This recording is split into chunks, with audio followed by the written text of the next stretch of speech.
happened. What you actually need to help you investigate this matter is a real lawyer. Well, I mean a good lawyer. And I'm not that person. He kind of said he's watching us and that he knows exactly where we live. If that man goes near you again, leave right away. Is that clear? My grandfather didn't want to sell that land, especially not to Demian Ferrer. He wanted to build a hospital. That was his dream. All you have to do is let yourself go when you love. Hey, where are you going? No! Don't touch me! Let me go! No! Lying heart. Fue sembrando el veneno y la ambición.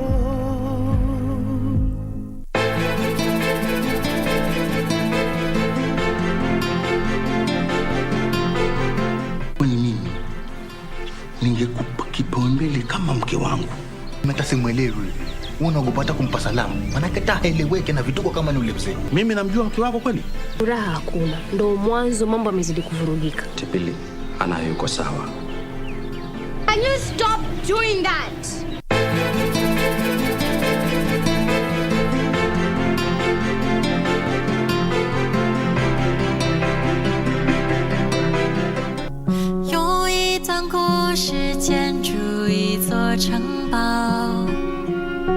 I'm trying to teach the boy. He said he was going to catch one for you. After 2 minutes had gone by, he gave up.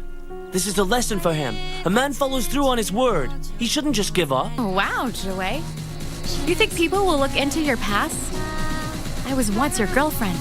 Maybe I'll get discovered. She and I will get married. I hope you can help me get Manyi to accept it. What if I can't accept it?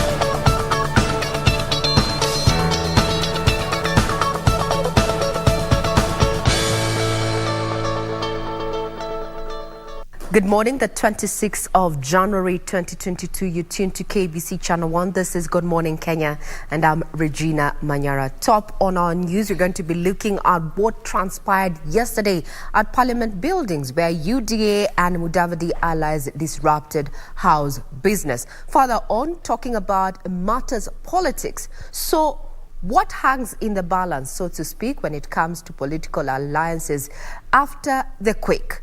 So now the fate of Raila and Ruto might as well lie in Kalonzo Musyoka's hands, so to speak. This is what some of the political pundits have had to say.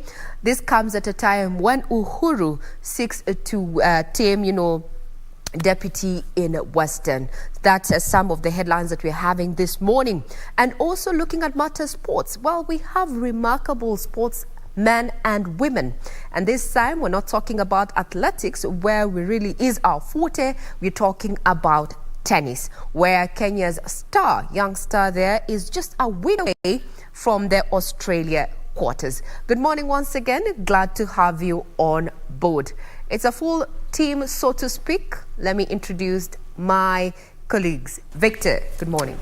Good morning to you, Regina. It's a brilliant morning. And by the way, matters to do with election, every country has, different interests from foreign nations. And yesterday, Uganda President Yoweri Museveni said that he has no interest in Kenyan election or any other African country for that matter. So he said that an election for a nation is a matter that is an internal affair. So he does not need to interfere with that process. That is across our borders. But back home, if you're a civil servant, now Justice Anthony Mrema said that you have got exactly 2 weeks to quit your office if you want to get into politics.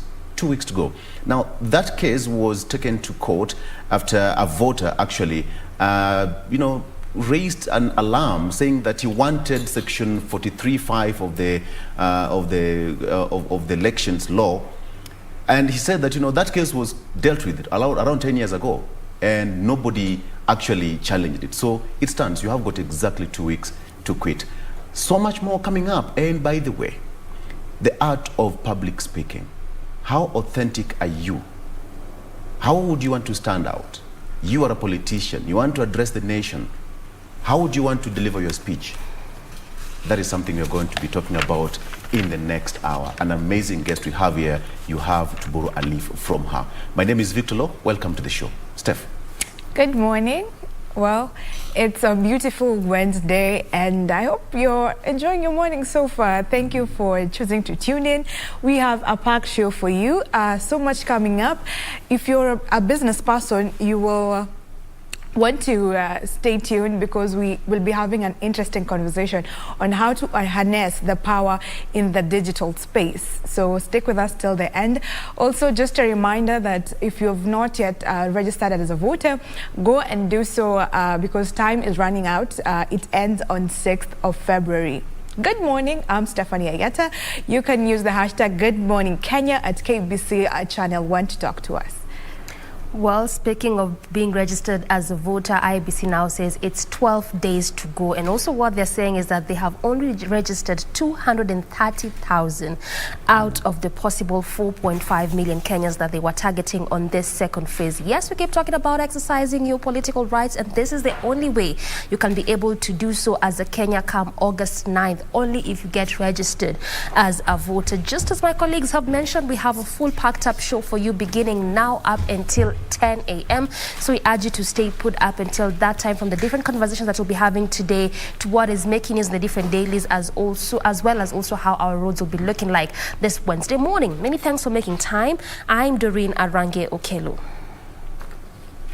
Now, that said, that's a full team. You expect a lot from us during this particular broadcast, as well as we expect your feedback. You can reach us on Twitter. Our official station handle is at KBC Channel 1. I'm also on Twitter at Ray Manyar. What is your take in regard to what is happening in our political scene? So much has been said on social media platforms, especially after that move from Mudavadi at a time when political analysts are saying now the key to this equation, or rather matrix, so to speak, might just be Wiper leader Kalonzo Musyoka. But is it?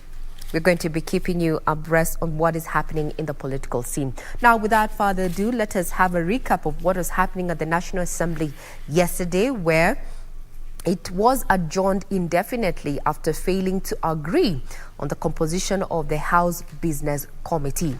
The move was technically paralyzed, or rather has technically paralyzed operations at the House. Its sixth session, with the main business to approve the House Business Committee that sets the agenda of the House. But the list of 7 members presented before the floor of the House will be rejected at the vote. Will as many as of that opinion say aye? Aye. Will as many as of contrary opinion say nay? Nay. The nays have it. Yes. Standing Order 49 of the National Assembly states that no motion will be moved which is the same in substance as any question which has been resolved during the preceding 6 months in the same session. Yeah, the nays have it. The rejection of the composition of the House Business Committee means the House has technically dissolved itself, as it will be legally impracticable for any sitting past May this year. But Speaker Justin Muturi said the onus is on the House leadership to explore available avenues to cause him to recall the House. We will not be able to do any other business. Very well, so the House is adjourned until such time as the Speaker will be moved by the leader of the majority party and leader of the minority party on a motion based on Standing Order number 49. Celebrating the House decision, legislators allied to UDA took pride in the new union with ANC members, terming the paralysis an earthquake. Lakini sasa tuko na numbers na tuko vile tumejipanga. Najua mbeleni walikuwa wakitupanga, lakini sasa hatupangiki. Sasa tutakuwa tunaangusha hizo miswada sote. We are not willing at all to recede on the decision that we have made. Parliament, as it stands, is dissolved because we only have 6 months to election. So what we end up wafanya campaign. However, lawmakers allied to Azimio la Umoja criticized the move by their counterparts. Kwa sababu ya ile tamaa ya ubinafsi tu kuonesha ubabe, yani mtu amefika paka hadhi ya namna hii. Hawajali. Ukisema unafanya bunge lisiendelee kujadili, you are not punishing members of the handshake. You are not punishing ODM. You are not punishing Raila. You are punishing wananchi.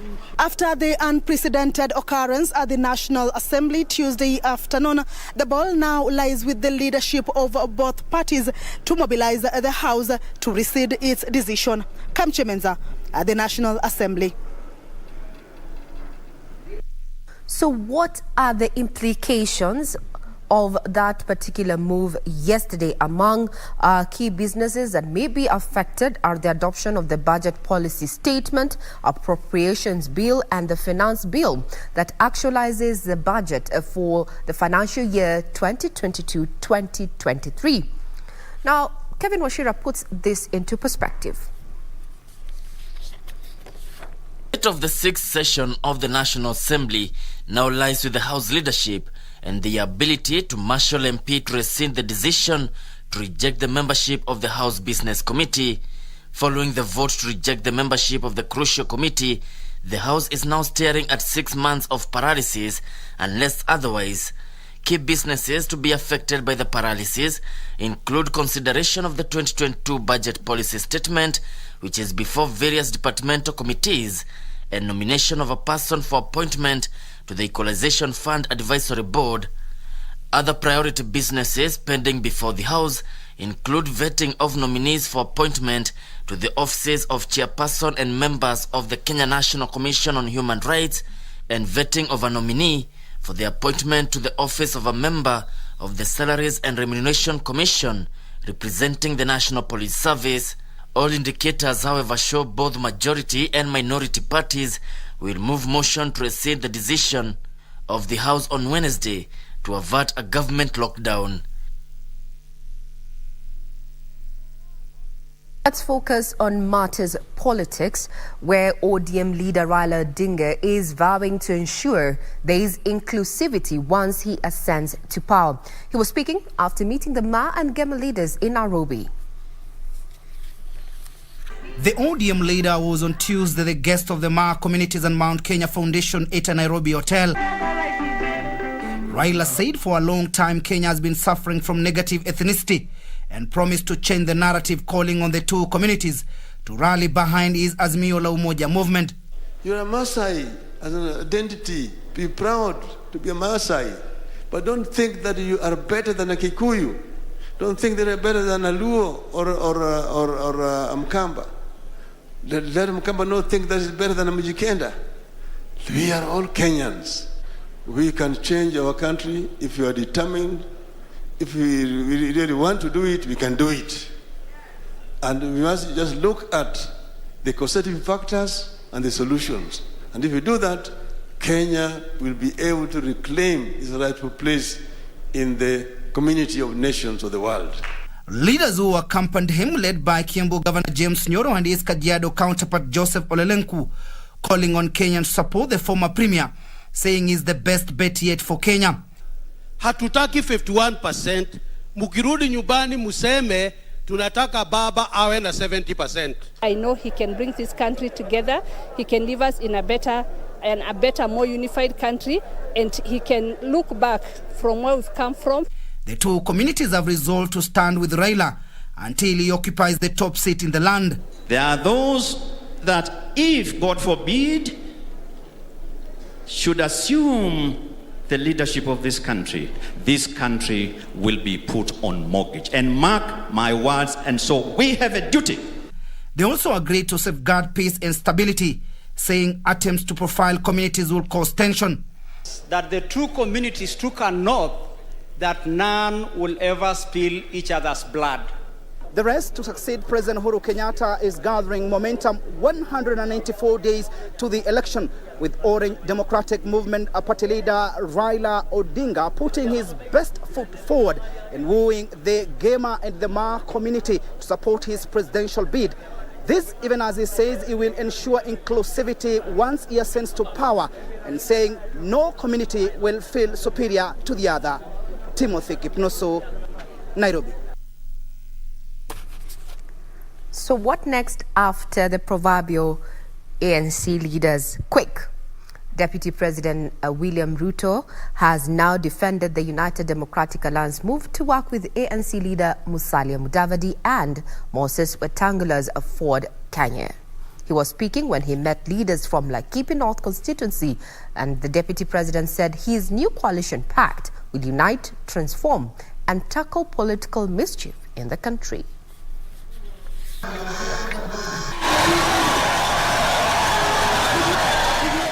Nia yetu ni kuunganisha taifa lote la Kenya.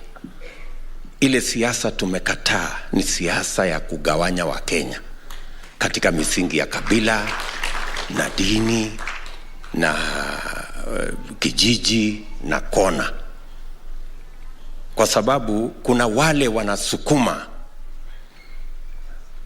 vyama ambazo zimetengenezwa ya sehemu na kijiji na kabila fulani, na hizi chama zinatengenezwa saa hizi kwa sababu wako na njama ya kujaribu kugawanya wa Kenya, ndio watu wachache waendelee kuwa na usemi, waendelee kuamulia wa Kenya wengine, kwa sababu hawataki wa Kenya waungane, kwa sababu wa Kenya wakiungana, wakiwa na umoja, watakuwa na uwezo wa kujiamulia yale mambo wanahitaji. UDA, thank you so much. More on matters politics, a section of leaders drawn from the Amani National Congress party have maintained that the party leader Musalia Mudavadi will be in the ballot.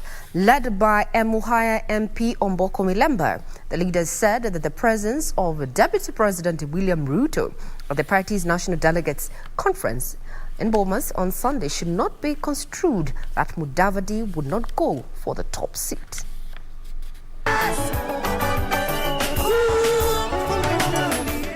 Despite ANC party leaders' move to invite Deputy President William Ruto to attend the party's National Delegates Conference held at the Bomas of Kenya last weekend, his lieutenants insist Musalia Mudavadi is still in the running to succeed President Uhuru Kenyatta.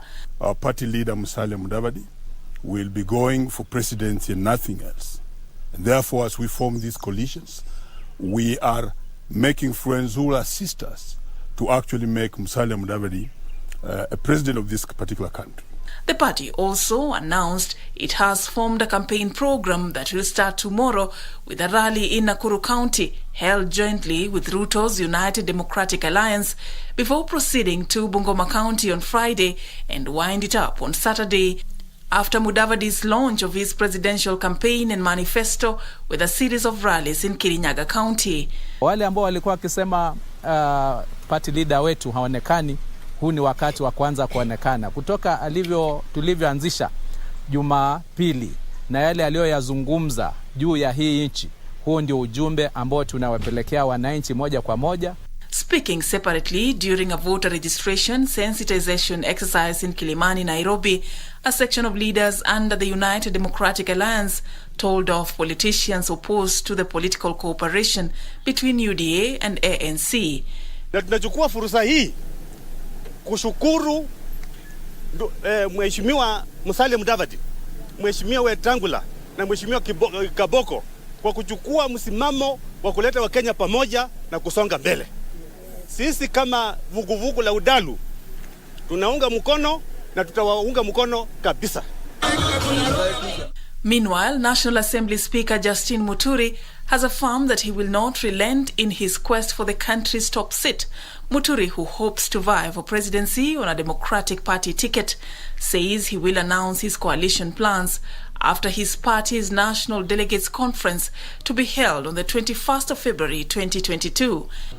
as a region, agree that there is necessity for us to coalesce within one big political party for this region. Because, as I've said, there is strength in numbers. And presidential hopeful Reuben Kigame says he is the best candidate to succeed President Uhuru Kenyatta.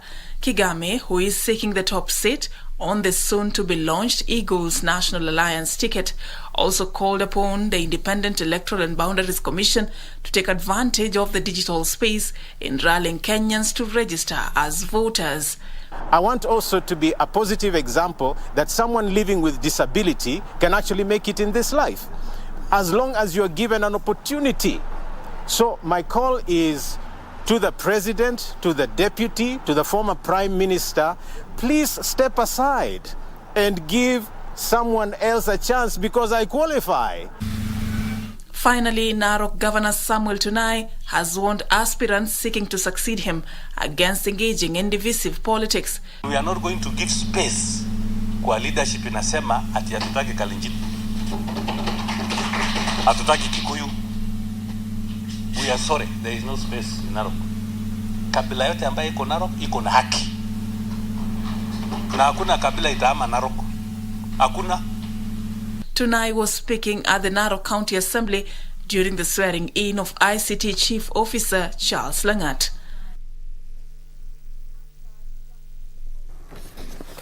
As we are on the campaign trail, how is the second phase of the registration in as far as matters IEBC is concerned? Now, on a spot check, after this exercise kicked off last week, it indicates that there was a low turnout, with most registration clerks at centers in Nairobi whiling away time alone. Ruth Wamboy reports.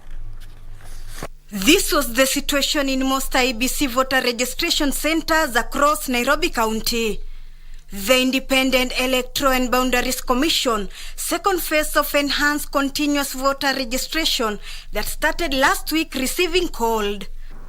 We target the youth, and unfortunately it is the same youth who have migrated with our livestock to Tanzania, to Uganda and to Ethiopia in search of water and pasture again.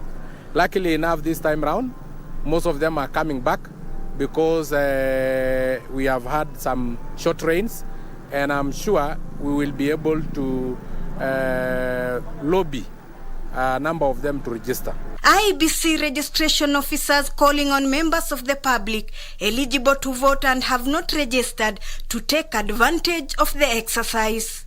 In a day, we don't meet the daily targets, which is 56, and mostly we register 20 or less.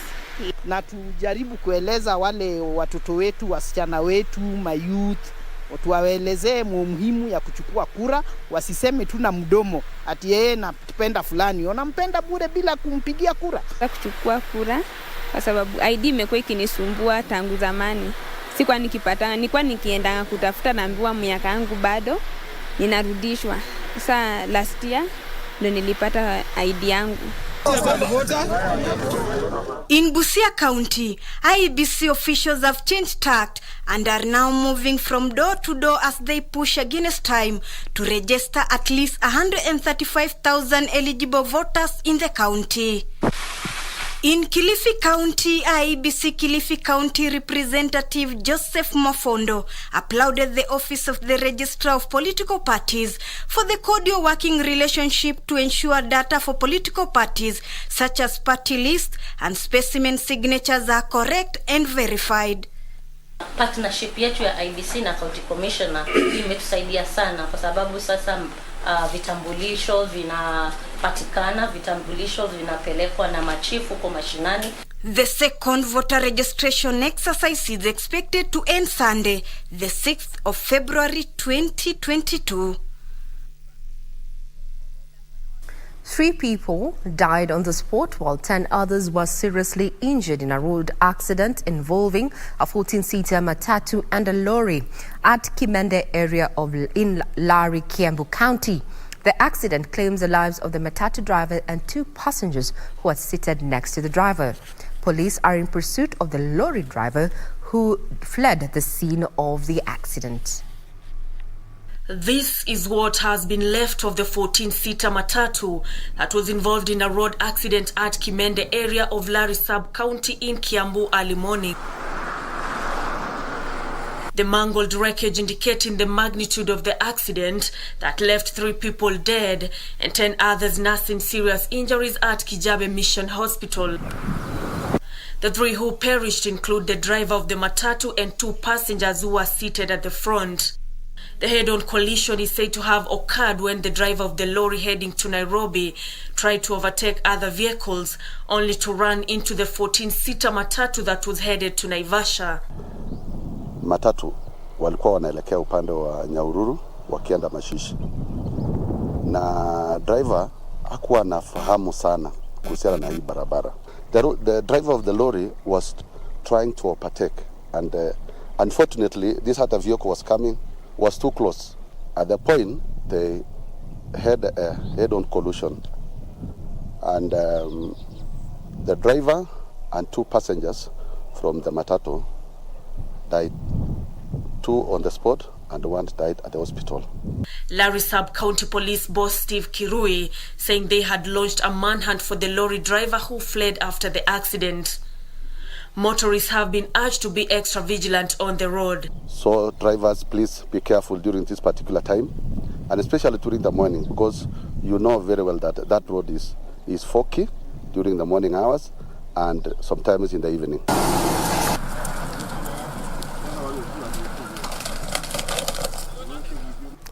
May the souls of the departed continue resting in peace. Now to the corridors of justice. Parties challenging the Mumias Sugar Company revival takeover bid by Ugandan firm Sarai Group of Companies have put up a spirited fight to have the award revoked. One of the parties, West Kenya Company, through its lawyer Paul Mwite, claimed they were unfairly blocked after putting in the highest bid of 36 billion shillings. The contesting parties claim Sarai Company has already begun operations despite a court order blocking them from doing so. Here's Ben Troy with details. To be very brief in your representations. Before High Court Judge Winfrida Onkwani, Mwoko Farmers Cooperative and Gakwamba Farmers Cooperative Society sought the court to allow the farmers be enjoined in the proceedings so as to be assured of how they will get their 7 billion shillings owed to them by Mumia Sugar Company. A whole matter that affects almost 90% of the Kenyan budget. It cannot wait. We need to resolve this matter to move forward. That you have credible information that the machinery of that sugar plant are being placed in jeopardy and some of them are being removed. 6 billion shillings, 5 point. West Kenya Sugar Company through senior counsel Paul Mwite told the court that they want to come on record to the proceedings to question the rationale of the receiver manager and KCB Group to award the tender to Sarai Group of Companies, which quoted the least amount in the tender process as opposed to the highest bidder by West Kenya Sugar Company. West Kenya Sugar Company Limited was the highest bidder at 36 billion Kenya shillings compared to Sarai Group, which bid at under 6 billion shillings, 5.8, which if we are enjoined, we will be seeking to get an explanation on from the receiver manager and from Kenya Commercial Bank. I am pleading with the County Government of Kakamega through Senior Counsel James Orengo also raised the same concern, saying they should be allowed to join the proceedings to give their views so as to give the court an opportunity to make a determined decision. The issues about whether the highest bidders or not, we should be given an opportunity to make those responses.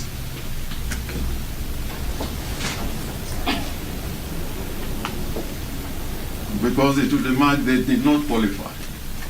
They urged the court to give priority to the hearing and disposal of the suit so as to allow business at the Mumia Sugar Factory to resume.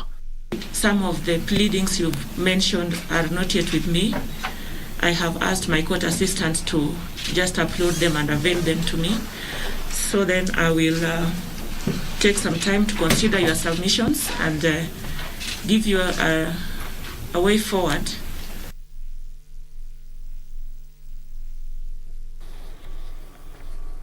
Crossing over to the counties where a person and 40 livestock were killed at a bridge in Lodwar after a car rammed into them. Lodwar Police Commander Samuel Ndanyi, while confirming the incident, called on drivers to be more careful on the roads. Witnesses said the driver could not control the car that was at high speed, killing the man and the livestock. The accident caused a huge traffic snarl-up for hours. Lodwar Police Commander Samuel Ndanyi regretted that in 1 week, 4 lives have been lost in road accidents in the town and called on the drivers to be more careful while driving in the busy town. Waendeshaji magari na wito wangu ni kuwahimiza kuwa waweze kufuata sheria za barabara ambazo zimewekwa. Hii barabara ya kutoka highway kutoka Kitale kuja hadi Lodwar kwenda mpaka Kakuma mpaka Lokchogo mpaka Nadapali ni barabara ambayo ni barabara ya kisasa, barabara pana ambapo kwamba nitakana wa madereva wao waangalifu sana. Elsewhere, it was relief for 400 families living in Lekiji village in Laikipia North Sub-County who for years have been trekking up to 40 kilometers of bumpy Maram Road to Nanyuki town to access healthcare. The locals, who are formerly squatters of the 1,200-acre piece of land, received their first ever healthcare facility, which was unveiled by Laikipia Governor Nderito Mureithi. Changamoto kubwa yetu ilikuwa ni kuvuka pale Mpala na kuna wanyama pale ni kama shule na ni conservancy pia. Tuko na wanyama hapa, kuna ndovu, zimba, chui ambaye tukienda kutafuta huduma pale wengine hawafiki. Kwa hivyo ikakuwa changamoto na ninafurahi kwa serikali ya county Laikipia County Government kwa kutujengea dispensary. Hii hospitali itakuwa imetusaidia kwa sababu hata kwa tena tunaenda Impala, hatutaenda kungangana kutafuta David. Kwa hivyo tunashukuru sana serikali ya Nderito Mureithi kwa sababu saa hii hospitali iko mahali ya kufungulia wamama, kila kitu imeletwa, madawa imeletwa. Meanwhile, property of unknown value was destroyed by fire at Quisero Secondary School in Kakamega. The school principal says the cause of the early morning fire is yet to be established, noting that all students were in their classes for morning preps. Kwa vile sehemu hii ufungwa wanafunzi wakishatoka, nina uhakika hata ingawa watafanya utafiti, lakini kutokana na ile experience yangu kidogo tangu niwe mwanafunzi mpaka sasa, hiyo lazima ni hitilafu ya stima. Japo tunawachia kuchunguza wafanye nini, wachunguze. Ingalikuwa ni mwanafunzi, sijui angeingilia wapi na angetokea wapi, kwa sababu just behind this, on the other side, beside this dormitory is our boys dormitory. So they would have been in a view to see anything happening because they were awake at that particular time. And a man was allegedly shot dead by police and another left nursing a bullet wound after students of Ramula Secondary School stormed a local police post to protest the death of their teacher. Regan Dindi is said to have died on the spot after he was hit by a bullet as police tried dispersing a rowdy crowd. The death of Dindi sparked protests, bringing business along the Luanda-Akala Road to a standstill as the locals demanded justice. Huwa alikuwa ametoka nyumbani anaenda kazi, alikuwa juu ya pikipiki. Ni mtu alikuwa anaendeshwa. Na ndio nasikia polisi wanafunzi walikuwa wanaandamana. By that time ndio nasikia polisi alipigwa maana yeye alikuwa anapita hakuwa na chochote, alikuwa anaenda kazi side za Luanda. We take a quick breather. When we come back, we focus on those stories that are making headlines in the business world. Do not go away.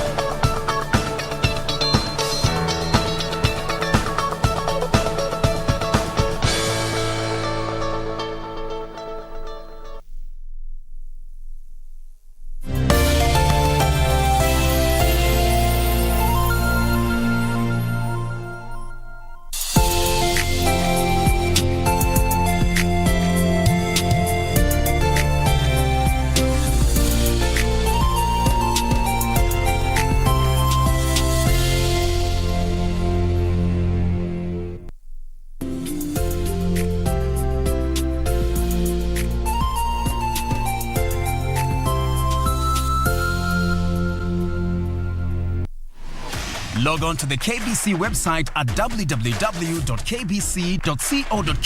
to get the latest breaking news, entertainment, sports, politics, lifestyle or business trends from Kenya and around the world. Never miss new episodes from your favorite TV shows, reruns and movies. Just stream online or watch live on your YouTube channel at KBC Channel 1 TV shows. For the day's biggest stories, trustworthy news and family entertainment, log on to KBC Channel 1. Watch what you want anytime, anywhere.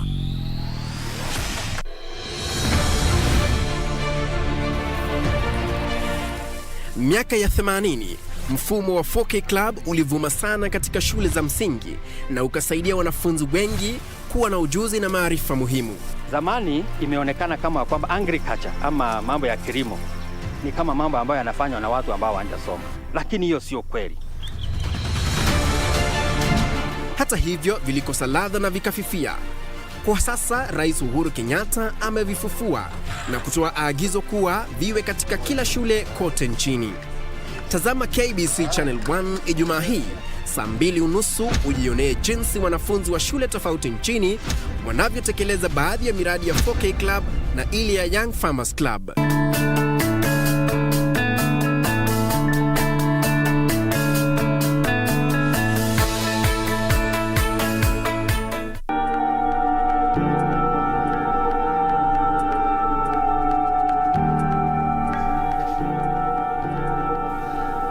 Sawa. Wacha ujinga zako Jane. Wacha ujinga zako. Na si ni ukweli. Please don't mind her. Never. Siwezi ishi hapa tena. That's why hata ni machagari yangu pale nje. Siwezi kukubali familia ichukue main house na tena wachukue hii. It's my house. I choose whoever I want to be in it. Hey. Take it easy. I can fix everything. I hope you know what I'm saying. Mark, leave my house. Jen? What has Jen done? What happens after tomorrow? Nothing is going to happen.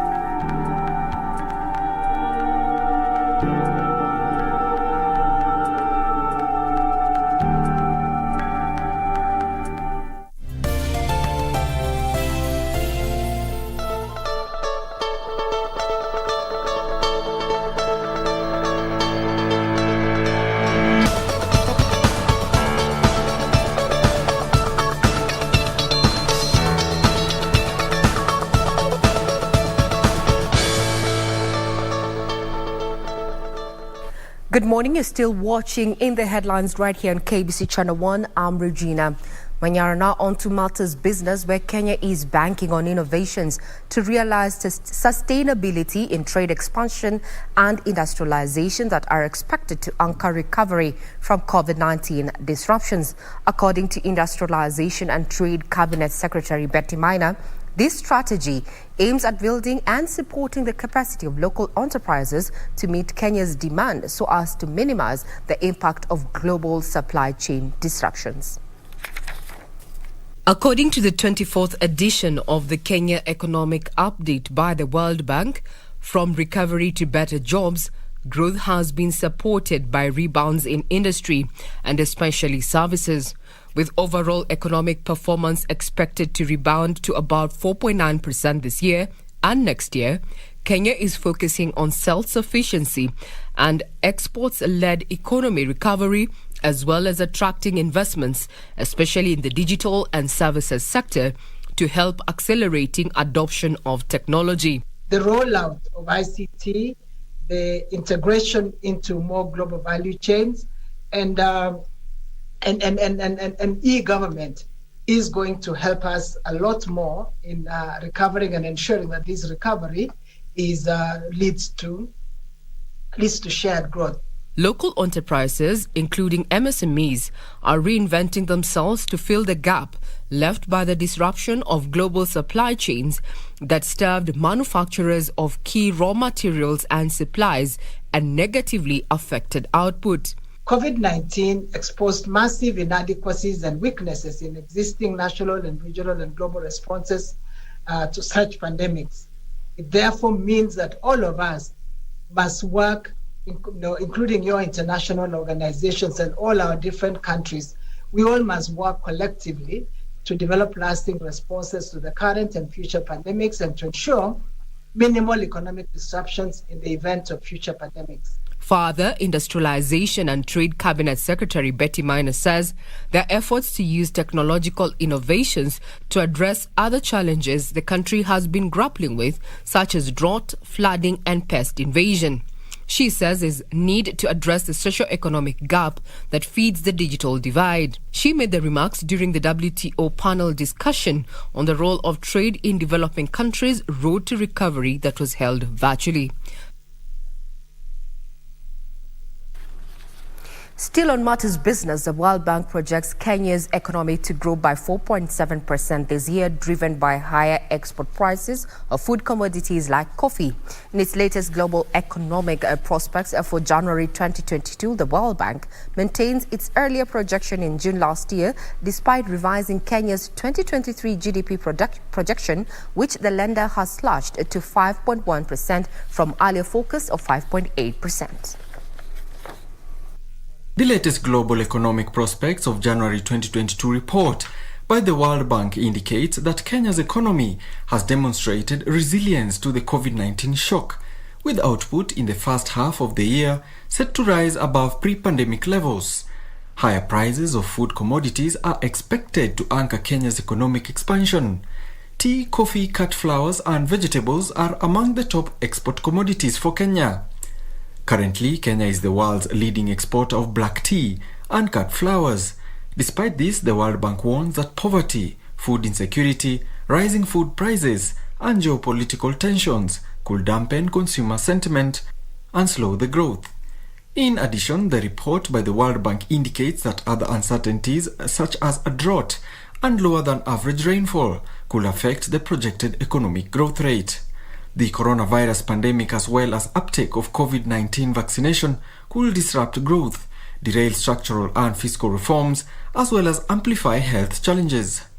The World Bank's projection has been backed by Saiton Investments that also projects the economy to expand 4.7% this year, supported by economic and business recovery from COVID-19 misfortunes. The latest review by Saiton Investments projects that support by the continued reopening of the external trading partners will boost estimated growth for 2021, given the erratic weather affecting agricultural produce and the August 2022 general elections, which economists say risk destabilizing the macroeconomic environment. Now on to matter sports, and we're focusing on what is happening in Cameroon, Yaoundé there. Now, yesterday matches, let's just have a recap of what happened. We had at 10.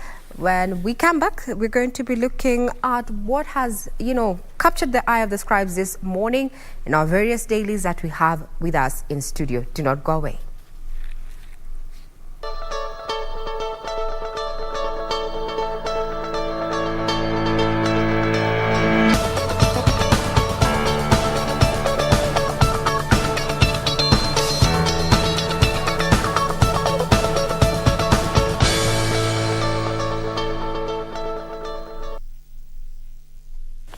All right. The African Cup of Nations actually is getting sweeter and sweeter. All right.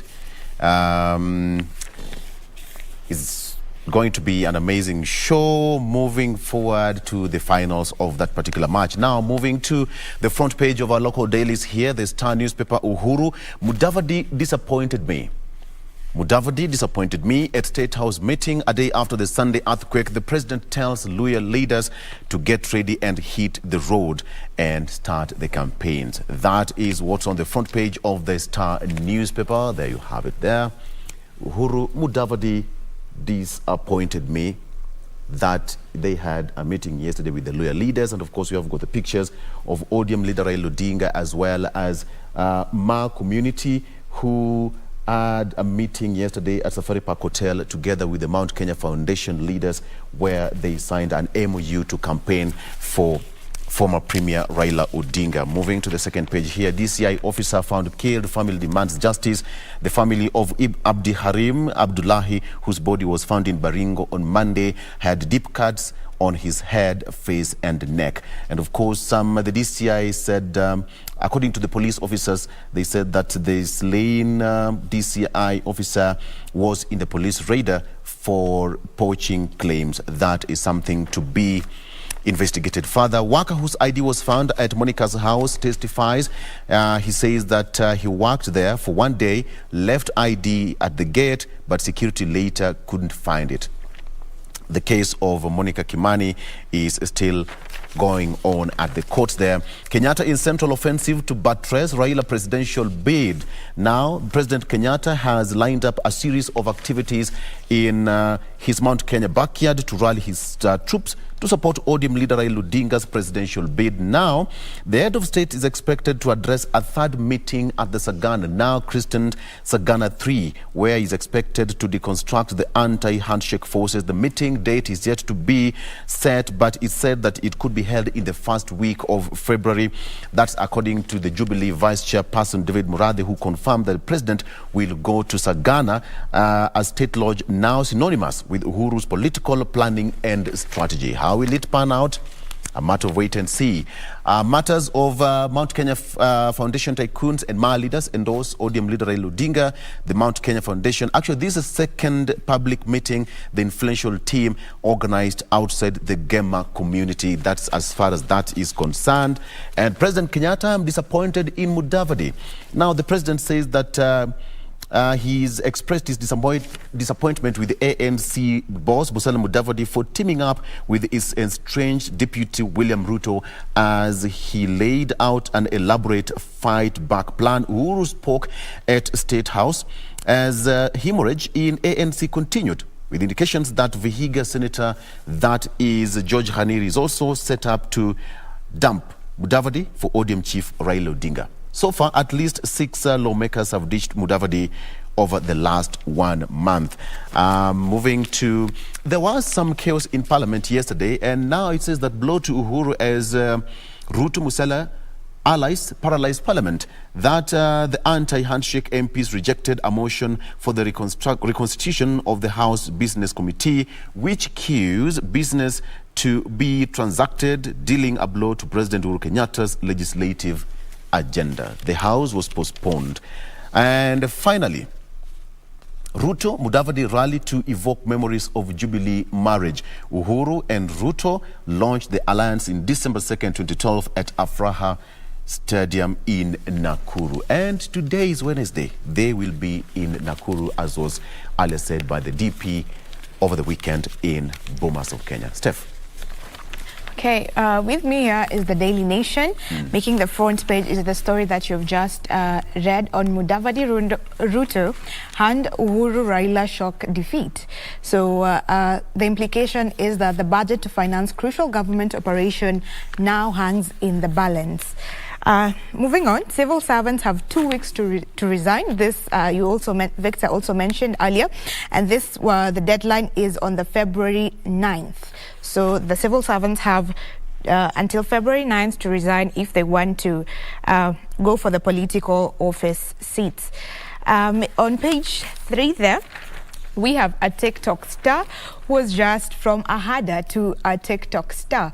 He said that I took the decision to do a video of an Indian song and it became an instant hit. I would lip sync the words as I don't speak Indian. Just like that, he became a star. And why an India song? Because mostly Tanzanians love Indian music and movies. So this has helped him. Also something on entertainment is on the song of Calligraph Sifu Bwana that has hit the social media. And he said he never planned to sing it until he released the video and fans urged him to release the song. And he says he's not really branding himself as a gospel artist. He prefers to be flexible, not limited by a particular genre, although he's working on an album that will be a mix of many things. So we wait to see what he has for us. Also on the front page, on some property row, this is on page 11. The late Senator, Homa Bay Senator Otieno Kajwang, still has some dispute over his succession case because his family is yet to agree on how the property will be shared out. Still on the front page, on cost of living, Nairobi's rich hit sharp inflation rise. That is on page, you can find that on page 10.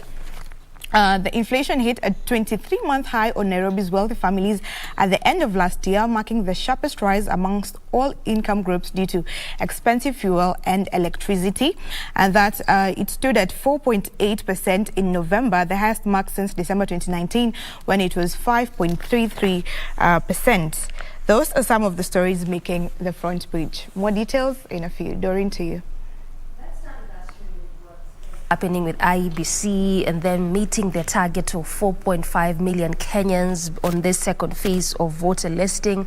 At least as of yesterday, we already established that Nairobi forms the majority of the ones that have already registered in counties in north and eastern part of the country, as well as Nyanza sections, forming some of those areas whereby they have registered few Kenyans. They have also gone outside, beyond borders to just try and register Kenyans who at least will participate in this year's elections. Coming out is that so far they have registered a total of 230,000 out of the possible 4.5 million that they are targeting on this second phase, with just 12 days to the end of this voter listing, still urging Kenyans to try and ensure they go out and get registered as voters. And this is why also politicians in their different rounds across the country, this is their message to Kenyans to go out and get registered as voters. We also have that particular story on what transpired yesterday at State House. This is after the president hosted Western Kenya leaders and what transpired yesterday in regards to this particular meeting and what he talked to them about. So when we get to the details, I'll be telling you more about what happened yesterday and also his sentiments concerning that particular meeting, or what we clearly are still referring to as earthquake, on basically what happened on Sunday there. And away from that, Teacher Service Commission is set to roll out virtual learning in public schools, just saying that this new teaching model will involve one teacher simultaneously conducting lessons in several schools. What is coming out, so, is that they haven't quite established a specific time or date when this implementation of this kind of program will begin, but this is what they are set to do. And also what is coming out in this article, as described by the scribe there, is that, remember that when we talk about digital learning and learning of this kind of sorts, the key problem is that when we talk about digitization, it is not in every part of the country. So when they are set to introduce this kind of learning, the virtual learning, digital learning, in especially public schools, how then are they going to ensure that areas whereby still internet is an issue, how they will deal with it? And this is perhaps why they haven't quite put a specific time or date when this implementation program will begin.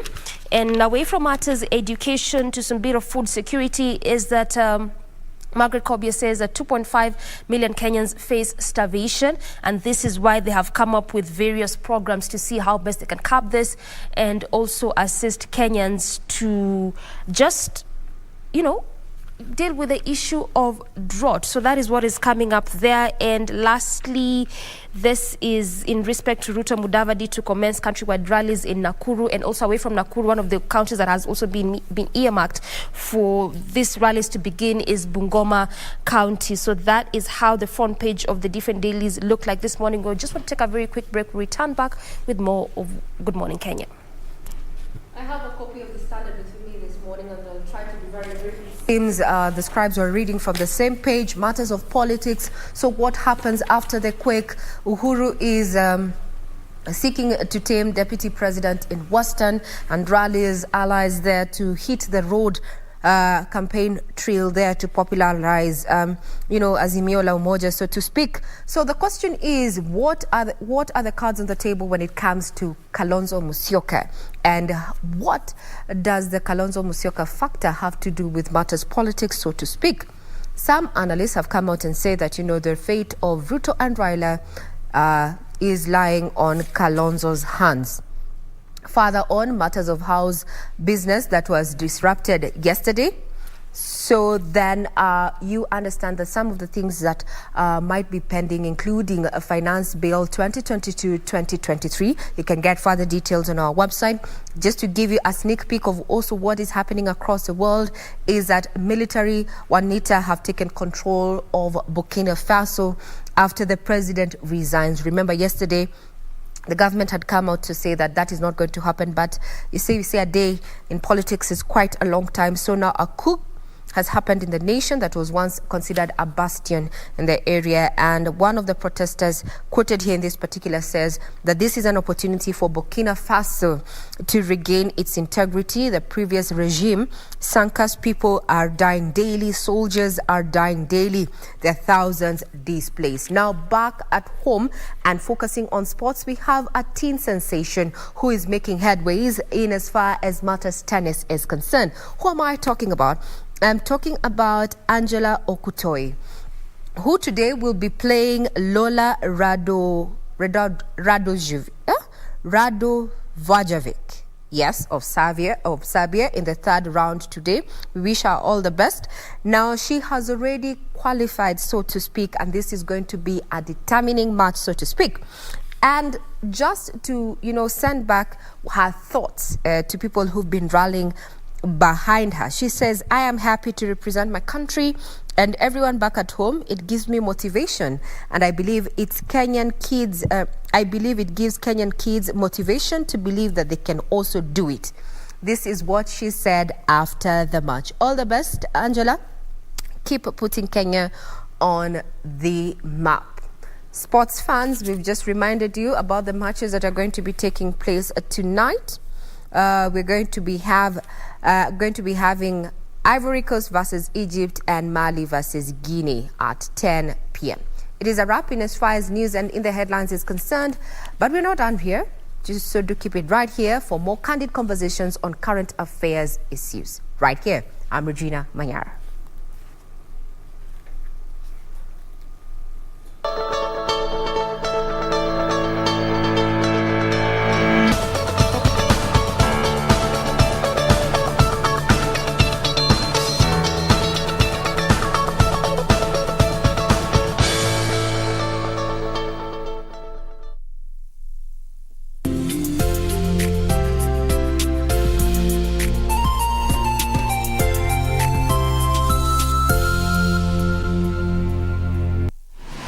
Log on to the KBC website at www.kbc.co.ke to get the latest breaking news, entertainment, sports, politics, lifestyle or business trends from Kenya and around the world. Never miss new episodes from your favorite TV shows, reruns and movies. Just stream online or watch live on your YouTube channel at KBC Channel 1 TV shows. For the day's biggest stories, trustworthy news and family entertainment, log on to KBC Channel 1. Watch what you want anytime, anywhere.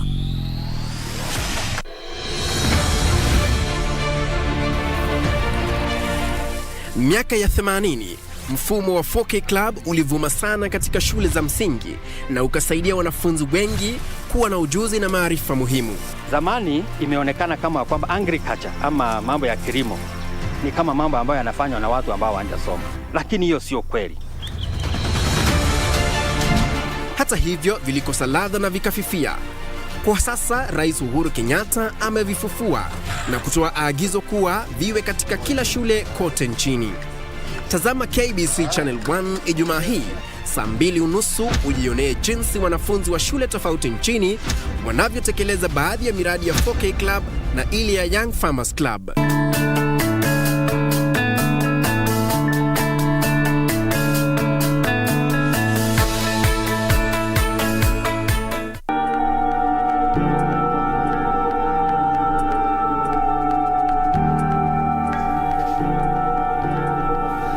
Atakuwa sawa tu. Wacha ujinga zako Jane. Wacha ujinga zako. Na si ni ukweli. Please don't mind her. Never. Siwezi ishi hapa tena. That's why hata ni machagari yangu pale nje. Siwezi kukubali familia ichukue main house na tena wachukue hii. It's my house. I choose whoever I want to be in it. Hey. Take it easy. I can fix everything.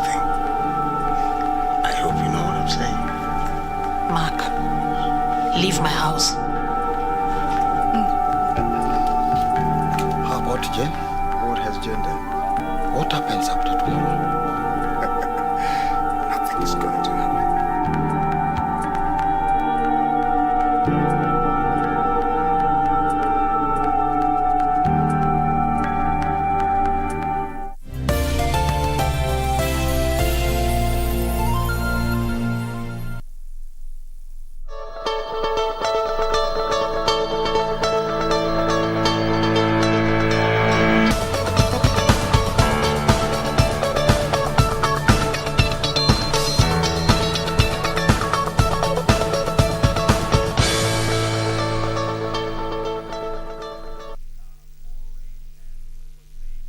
All right, so this is it. We are hitting the ground running.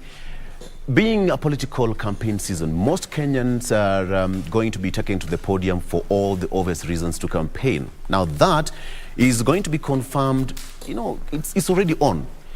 But the art of public speaking is something that most people grapple with. Even us here, behind the camera, sometimes we have that stage fright, all right?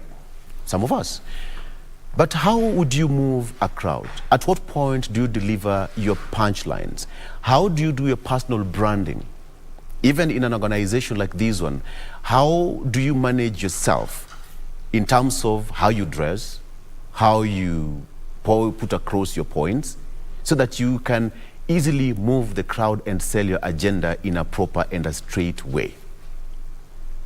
The person who is going to help me to discuss this is Wangoi Munywa, who is also a journalist, but she decided to quit newsroom to venture into this particular field, which is amazing. I can assure you, I'm in class for free.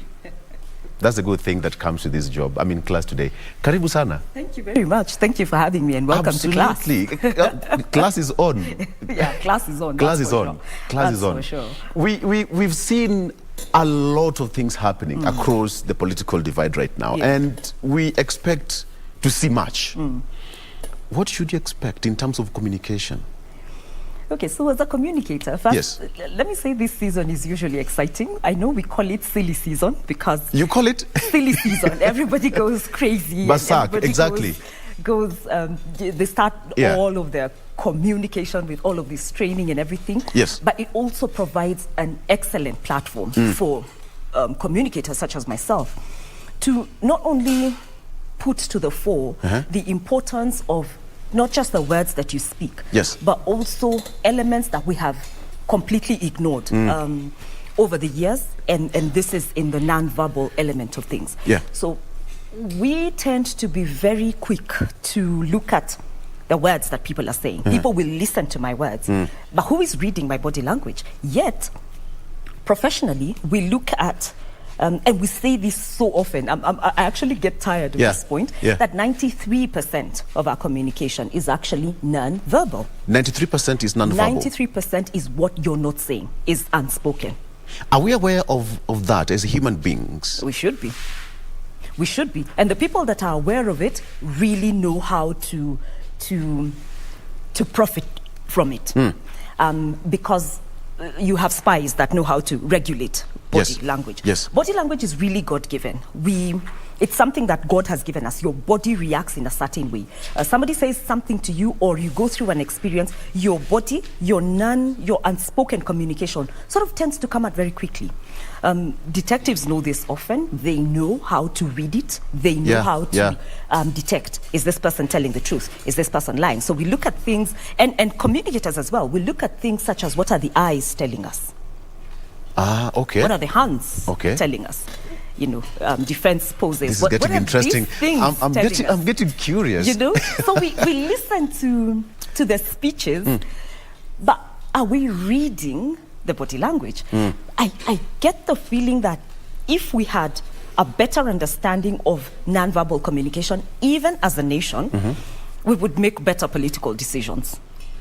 It sounds lofty, but I think the thing that we haven't learned so much, I would ask you, anybody who went to journalism school, for example, will tell you that they did communication one-on-one, or 101 rather, which is what is communication, this is it, this is that. Yeah, but then we never really, which is why, I know you're protesting that I left journalism, but I realized, I actually got to find out that one of the most valuable things that we can do as communicators across the board is really learn how to listen to people and listen to what is not being said in the room, whatever room this is. 93% is non-verbal communication. 93%. 93%. Words only account for 7% of communication.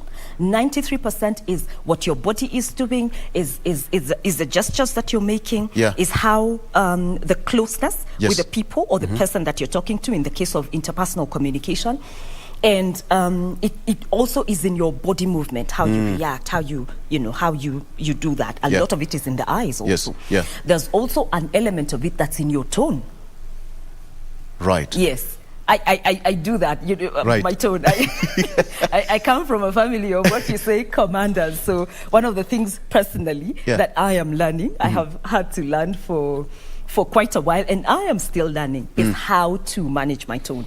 So that when you sound, there's a sound expert, his name is Julian Treasure, and I value his insights. And he says that there's a difference between you saying, where did you leave my keys? Or Victor, where did you leave my keys? Or Victor, where did you leave my keys? The tonal variation changes. Same words, but the tone variation communicates different things.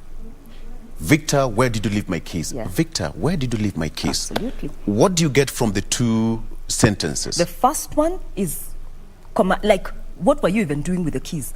That's the thing. But the second one is a request. It's a polite one. Yes. Do you know where my keys are at? Yeah. And these things are so unsaid. Very unsaid. When you look at things, it's so easy to focus on, allow me to keep calling it silly season, but look at it in the different context, in the family context. Even in this room, many of us will have children. But the way we speak to them, children don't distinguish. I've had psychologists say children don't distinguish intention. So if you yell at a child, they will hear the yell. They will not hear the message. They will hear the tone. All right. Yes. Okay. It's just like pets. Okay. Actually, the way to learn about nonverbal communication is to look at such children. Yes. Look at how, have you seen how nursery school teachers are? I think they're so modest. Absolutely. To the kids. Yes.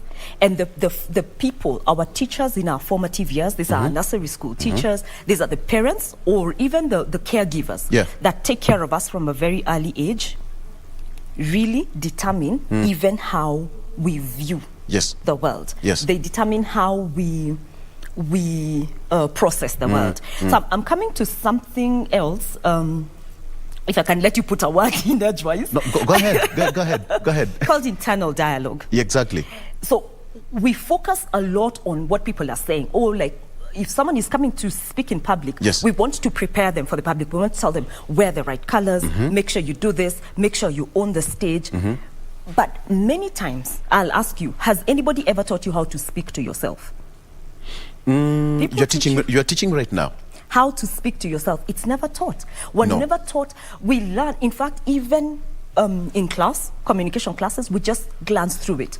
Intrapersonal communication. Yes. How do you speak to yourself?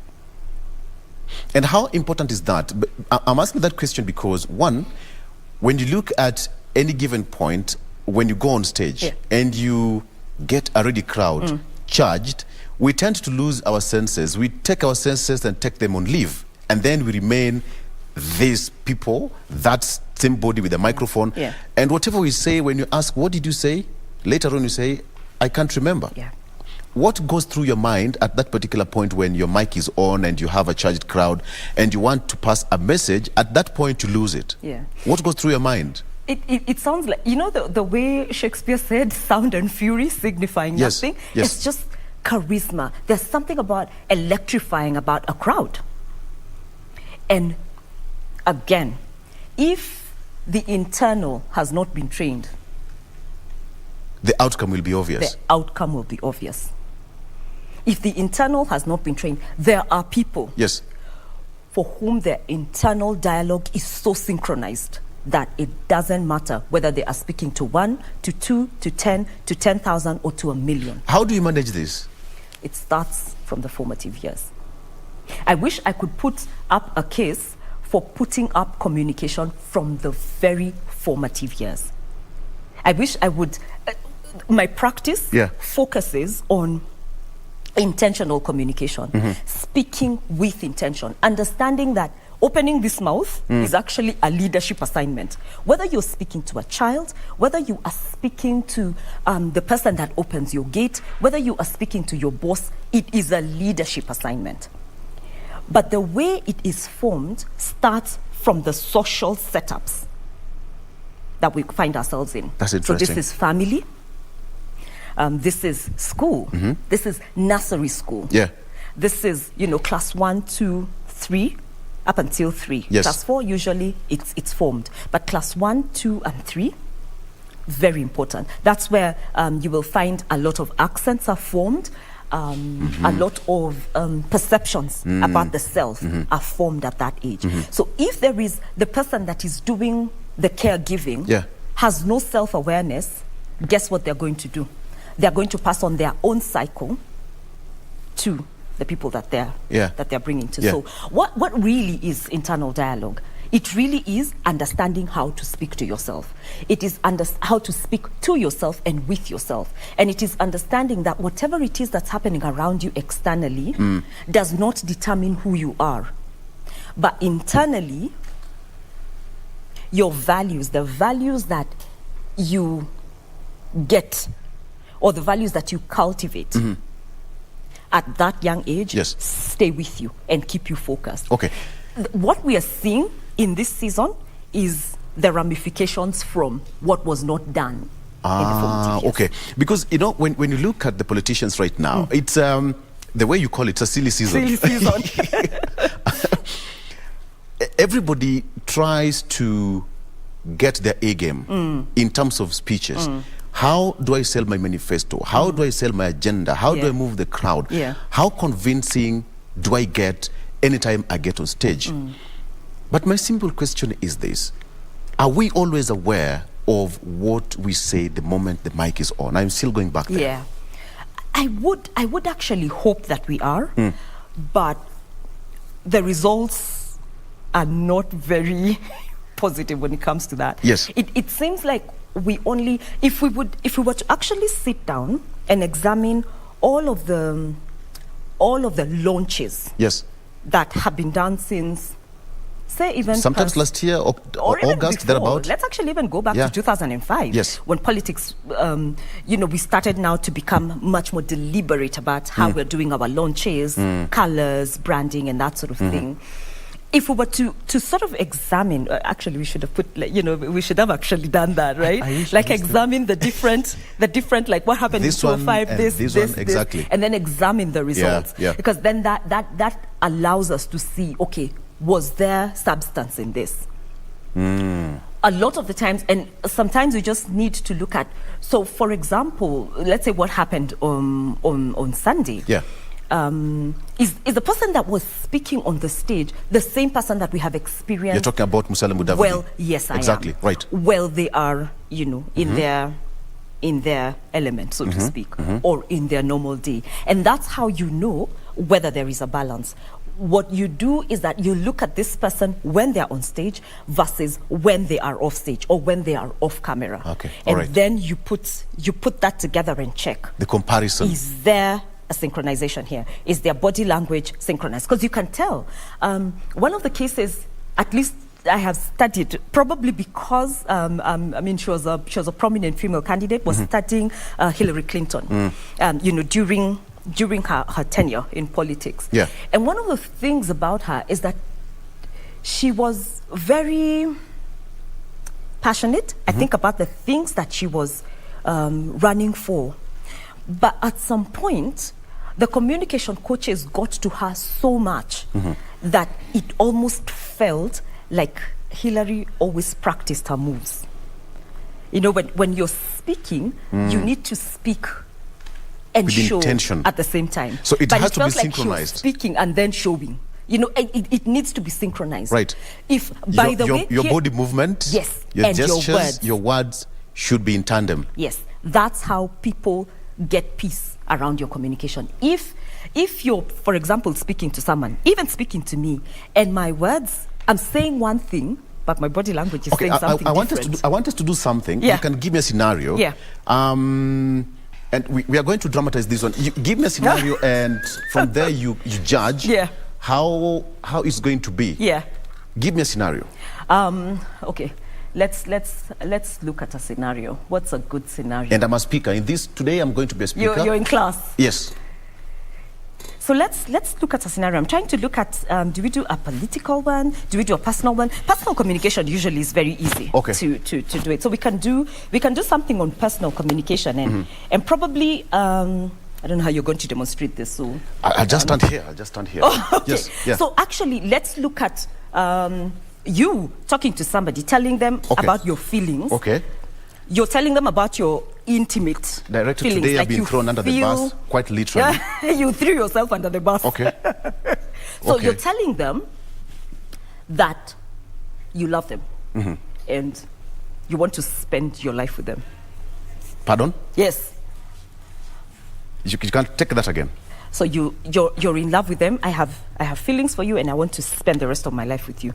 So you're sort of making a marriage proposal or a relationship proposal. Wow. Let's take this to the next level. This is difficult. Yeah, you started this. It all begins with the way you posture. Yes. My dress code. The tonal variation matters a lot. Yeah. Assume that I'm talking to that person. Yes. And I'm making a proposal. Yes. Okay. So let's assume that now you're the one, or that person behind that scene. Okay. So today I'm coming here. I'm hoping my gestures, my in-laws, my friends who accompany me here. Today is a big day that we are witnessing this lady planning to walk with me for the rest of my life. But one thing is certain. Madam, are you okay? Are you tensed? Is that the journey we are going to take moving forward is a tough one. It requires resilience, intentions. Did I make it? I don't want to go further than that. So that sounds like you are reading the news. First, you looked at the lady twice, like glanced at her, like, are you okay? You know, that sort of thing. When you're saying that kind of thing, you're actually looking to her. And you're telling her,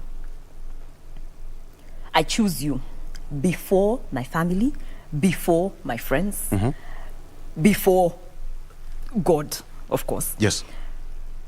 It's you that I choose, and I pray that you choose me. Your tone goes lower. It becomes a very personal conversation. So the one that you just did is the one that someone sitting behind there that understands body language would say, yes, those are 15 red flags. There's too much. This is too smooth. Within that short period of time, you were able to pick 15 red flags. Absolutely, 15 red flags. Was I convincing? You were too formal. Okay. When it comes to matters intimacy, when it comes to matters interpersonal communication, even your voice goes lower. There's a way your tone softens. There's a way your body language, even as a man, softens. Yes. And it also gets serious and very stable. Right.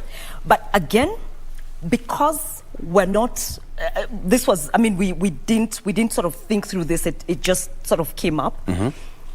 If it was an actual scenario and somebody knows how to read body language, those are the things that you look out for. Again, we're looking at this from a political level. We should scale it down even to conversation level. How do you know that the people that are speaking to you are telling the truth? Yes. That's how you check. You listen for the tone. You look at the movement of the eyes. You also look at how their own body movement is working. Now, granted, you need to at least have had a relationship with this person so that you know what is normal for them. And how do you pick out what is normal body language? You just observe when someone is doing their daily work. Whether somebody's timid, Imagine this relaxed. is actually not rocket science. And let me tell you, if you look at parents, specifically caregivers, mothers are experts at reading body language. Yeah. When mothers are alert, they're experts at reading body language. Yeah. A friend of mine recently, she really made me laugh. We were having a conversation about something, and she told me when she had, she has a son, and she told me that for months, she actually did not know that she was expecting her son. And she's going around, and one of these, the weeks towards the birth of her son, her mother just saw her for a very short time and asked her, you're expecting, aren't you? She wasn't showing, she wasn't. And she was like, no. And the mother went like, because she's learned. Yeah. She's watched and observed this young lady in her normal phase. Yes. That's how communication is not rocket science. In fact, the way you said that 93% of what we say is non-verbal. Non-verbal. Let me come to the aspect of dress code. Yes. They say that dress the way you want to be addressed. Again, I go back to the political, podiums, the arena right now. If right now I happen to walk out in a different attire, different color, different, kofia and all that, and I'm supporting a different side of the political divide, what would that sound or would that look like to my opponents out there? Dress the way you want to be addressed. Yeah. So what we're looking at then would be an element we call the psychology of color. What color triggers for us in our communication. Yes. And it does trigger a lot of things. How is that? How does that men happen? are colorblind. Men, we only know black and white. That's it. So you'll excuse us for that. All the more reason why you should actually understand the psychology of color. Black and white, that's it. That's it. Yes. And yet you don't know that color has an effect on you. Let me, this is a good example. Let me just use it. So I don't know if you've noticed of late, it's a very weird example, but let me just use it. Lately, like for example, over the past maybe few months, I don't know if you noticed, for the longest time, when jean was marketed, jean was marketed as just a colorless, clear thing. Yes. It's blasted on billboards. Buy it, go get it. Yeah, that was. Have you seen what they're doing with jean now? No. Because of targeting a female audience, so to speak, of female users. Yeah. Jean has changed. It has all these really cutish colors. You have your greens, you have your pinks, you have... Allow me to say this, sex appeal. And... in marketing. And... yes. For the women, whoever they're looking at will find it appealing because of the color.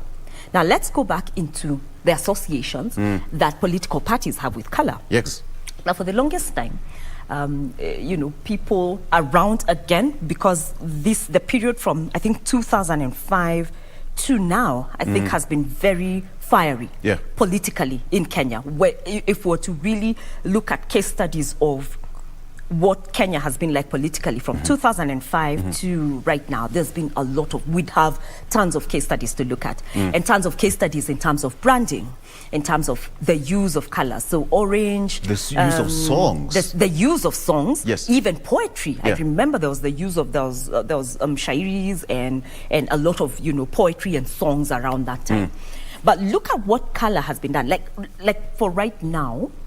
Like before we start, you were giving me an example of this person wearing yellow and how that looks like. Because right now, yellow, green are associated with what's happening politically. Yeah. And so that is what is at the top of the mind awareness. But generally speaking, I believe this is psychological. Colors do have an effect on us. We've the corporate world across the world has practiced color for the longest time. The sense of identification. Yes, so they said navy suits really work, charcoal grey suits really work, that sort of thing. For women, what you're wearing with pantsuits. Of course, this has changed, and it has changed, in fact, more drastically now because of the remote working setup. So it's really sort of changed up a lot of things. In fact, it got to a point where even the working world began to accept colors that were not naturally seen as work colors. So grey, black, and navy were really accepted, and white were really accepted as corporate colors at the very beginning. But then as we moved, I've noticed even with female senior civil servants and even like governors and even potential presidential candidates, there's a lot of, like, for example, for us, we've Africanized a lot of our work. So you'll find that you're seeing a woman in corporate and she's wearing her formal attire, but she has a jacket that's all, you know, Africanized and that sort of thing. So there's what we call pizzazz. We've added pizzazz to our lifestyle, and it gives a sneak peek of who we are. So it still speaks to this, that color also kind of identifies us. And I think if you want to also see the resplendence of it, you know, look at West Africans. The resplendence of color for them means so much. Identification is just so okay with them, because when you go to South Africa, they have got their attire. Absolutely. You know, during campaigns, you see former presidents, the Zumas, the Mandelas, they have got their, you know, traditional regalia, their attires. But then when it come about the choice of songs, you know, in the last year's election in 2013, we had so many songs, you know, we can remember all of them. And this time around, it has changed again. What does choice of song again signifies or represent, in this case, in a political field? Yes. I'd say it looks for example, like what... Atupangwingwi, that is in the public domain. We see Lero ni Lero, you see, you know, running around. Last year, but the other election, we had that lady, that song, remind me, director? Sikuyama... Okay, I'll get that song for you. That was a song, yes, okay. So when you choose a particular song for your branding, how does it resonate with the audience? When you asked me that question, I think the first thing that came to mind was, it looks like what designers do when they are showing their collections. So we'll say, okay, the 2017 songs were the spring collection, and this is sort of a new collection. So winter. Within that period, of course, there has also been, you actually raise such a pertinent point, because I think then what happens is that we can also get a sneak peek into the growth of art. And cultural acceptance. Are we becoming more liberal in the things that we share? You can use that even as a case study to show how our communication has evolved when you look at our exposure to social media. I think it really just has to do with what is in season right now. Of course, there will be artists that will be very targeted or focused on being able to release the jingle or the jingle that works for that season. And I think that's also a whole topic. Like, we could do a whole topic on music jingles, selection, on what has been done creatively over the years in elections. But I think what an election year summons, at least for this country, is a whole, it's like there's a whole marriage of not just culture, of how we communicate, of who we are as a people. If you observe it and read it well, you can make a case for how we are as a people. Are the politicians mastering this art? Yeah. They are experts at it. They are experts at it. They really, really study patterns, probably more than we all do. You have people sitting down studying patterns. It looks very random. I don't think it is. It's planned. Yeah, it's planned. Both at the physical level and also, I mean, at a different level. It's really very well planned out. Wango, allow me to ask you this question. You walk in a room, packed, and you're told, next on stage we have got Victor Lowe, There is that aspect of stage fright. Whether you're used to or not, first of all, you have to take a deep breath in and out. All people, everyone who's practiced public speaking will know that you must have that deep breath behind the scenes. Take a deep breath, peep through the curtain, who is there, okay, who is the dignitary there. How do you break the ice so that the moment you hit the ground running, the first word that you'll utter will carry the audience from the beginning until the end? You practice. when you are speaking to people, I said, when you're asked to give a presentation, whether it be a presentation to your colleagues, to the board, at the political level, you practice. The way you show and convey respect is by practicing what you're going to say. So there's all the elements that we can speak about, like ensure that you have, your whatever, your key message in 3 parts. This now context. But the breaking, yes. But the breaking of ice, the way you handle nerves, because nerves will always be there. In fact, when I teach public speaking and communication, I tell people nerves are your friends. They're a good thing, because they help you, power you to do a good job. You control them. All you need to do, is make them work for you. There's sometimes you lose them. We separate. We divorce each other and say, absolutely, nerve on their side and me on this and end. me on this side, and we are enemies. And there's a gap. Yeah, but merge. Yeah. Because nerves are part of you. In fact, nerves will tell you, okay, so these are the things I'm afraid of. This is what I'm afraid of. Maybe it even gives you insight into a lot of awareness of the things that you're probably, that you need to have an alert to, so to speak. Right. But how? The question that you asked me is how do you handle nerves? First, you practice, and as much as possible, try and find some time to get into that room beforehand. Okay. Yeah. Okay. Beforehand, if you can. Secondly, practice. What if something can go wrong? It'll go wrong. Yeah. If a presentation, that's when laptops crash. That's when power goes off. That's when your flash disk. The way you have the presentation. Yes, on a flash disk and on the projector on the, just decided to. That is when those things happen. So practice it, and if you actually want to even be better at it, try and do your presentation without the presentation. Try and do your presentation. Practice it so well, that if you were probably traveling to another country and your presentation equipment got stuck somewhere, you would still be able to do your But that needs a lot of professionalism and preparedness, the way you put it, because imagine I'm invited to speak at a rally, and when I go there, I'm told today you're going to get a particular group of people supporting this particular side of the political divide. And then when you get there, you get a completely different picture.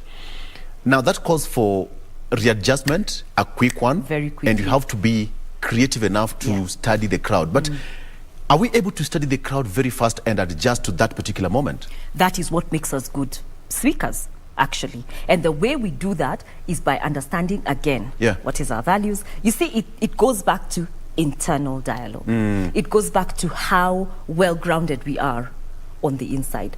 When look at internal dialogue the way you would look at the foundation of a house. Yes. Without it, it doesn't matter how everything looks. It's shaky. It's shaky. It doesn't matter how high you go. It's still shaky. I'm telling you, Victor, if there is a case that we can put up for just being able, the way you're telling me how to have difficult conversations, how to have unexpected conversations. Like, for example, you've gone into a rally, people are booing, how do you calm a crowd? And there are people who can work a crowd, like that. If you look at it, it stems from understanding their internal dialogue.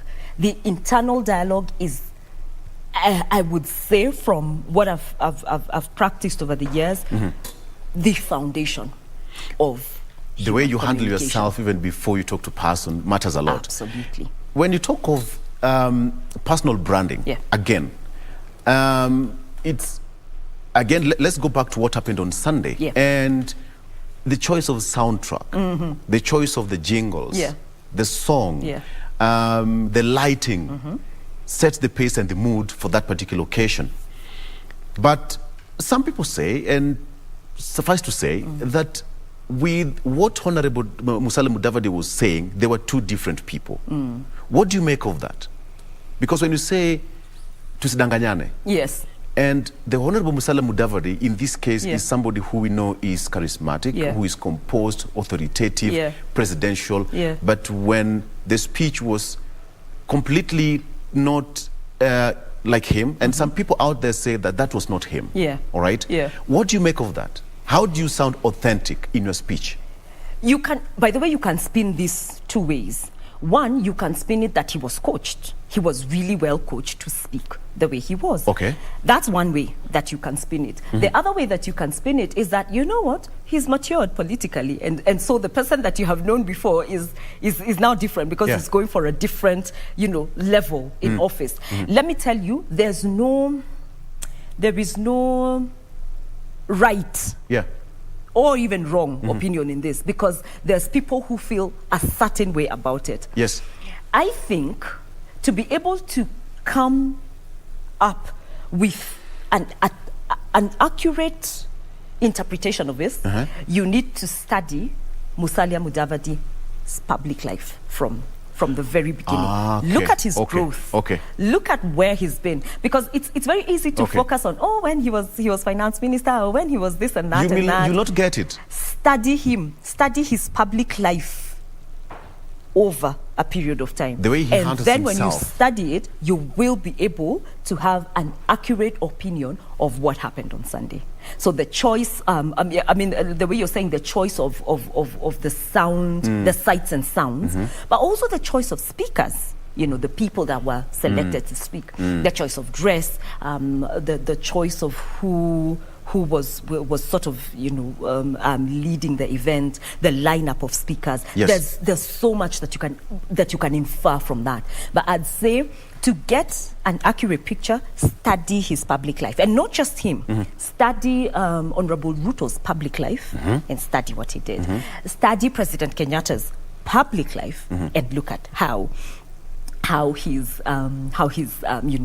speaking in public is. One of the things that to talk about Kenyatta in this sense is the thing that you catch with him fast, which makes public speaking very easy for him, is that he's very people mean much to him.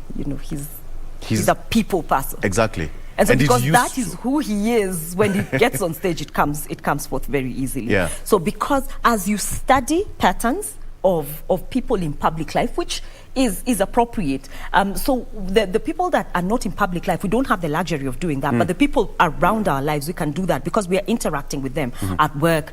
You're interacting with them as you do tea, as you move around. Yeah. That's how you observe. So we need to be alert and aware of what movement is being done. So that's what I would say about the Sunday. Because it's quite interesting. Yeah. When you look at a person's public life and when they are completely in their normal lives, they're two split personalities. Yeah. You'd easily say that, it's the same person I saw talking on the podium and spewing those heavy words, and right now he's a cool guy. Yeah. He's cool and collected. Yeah. Split personality. Yeah. What makes a person to have that split personality in terms of in your private life and the public eye? Yeah.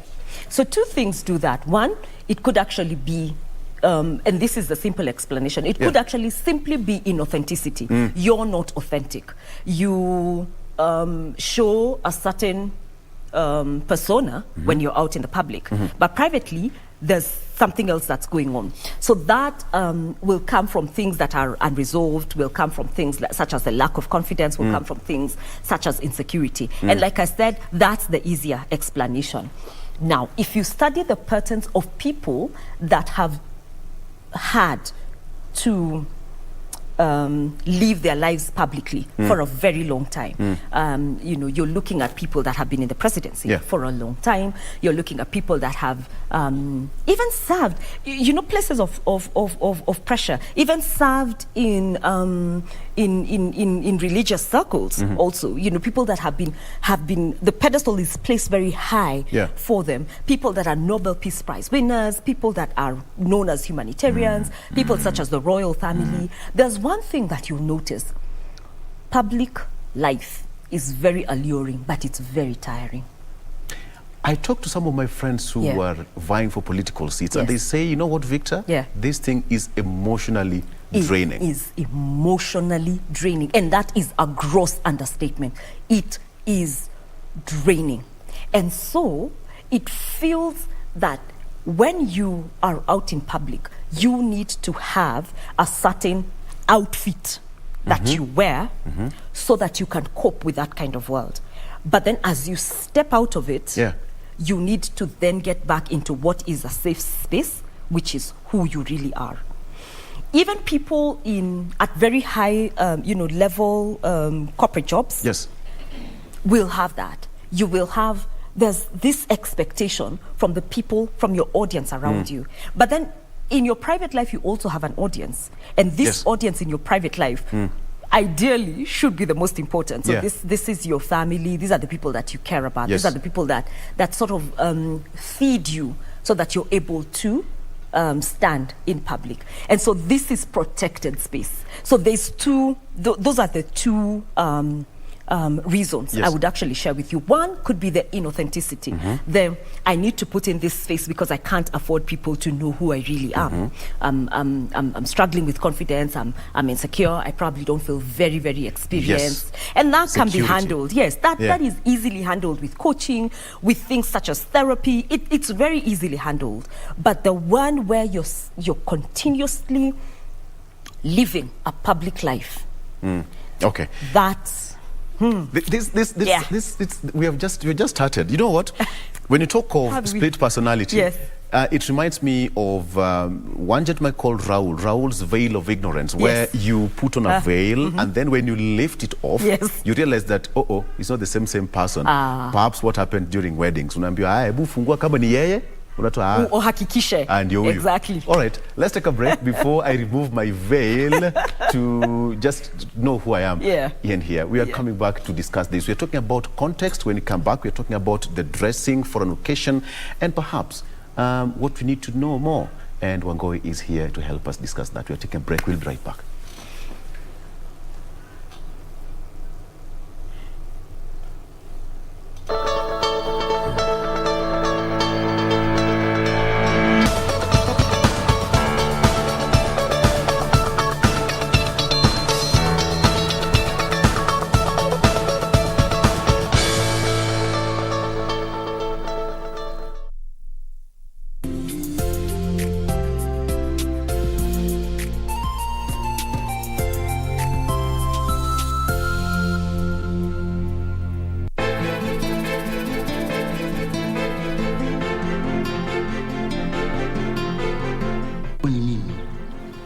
Ningekupa kipaumbele kama mke wangu.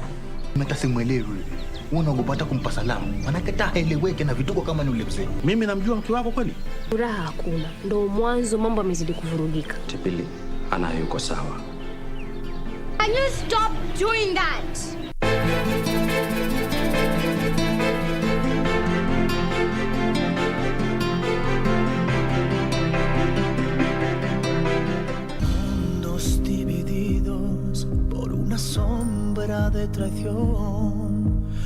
I don't doubt that Damian is capable of doing that. But then that is not something that we can prove actually happened. What you actually need to help you investigate this matter is a real lawyer. Well, I mean a good lawyer. And I'm not that person. He kind of said he's watching us and that he knows exactly where we live. If that man goes near you again, leave right away. Is that clear? My grandfather didn't want to sell that land, especially not to Damian Ferrer. He wanted to build a hospital. That was his dream. All you have to do is let yourself go and be loved. Hey, where are you going? Don't touch me! Let me go! No! Lying heart. Fue sembrando el veneno y la ambición. Sauti ya Kenya. Juu milimani na hata mabondeni, Radio Taifa inatamba kutamba. Sasa unaweza kupokea matangazo ya Radio Taifa loud and clear popote ulipo Western Kenya. Radio Taifa usisahau unaweza ukatupata kupitia ukiwa Busia, Siaya, Vihiga, Mumias, Yala na maeneo yaliyoko karibu. Radio Taifa inapatikana kwenye 104.5 FM, na ukiwa Bungoma, Kakamega, Kiminini, Kipkaren na viunga vyake, pata vipindi na burudani safi kupitia 92.3 FM. Radio Taifa, sauti ya Mkenya. We'll share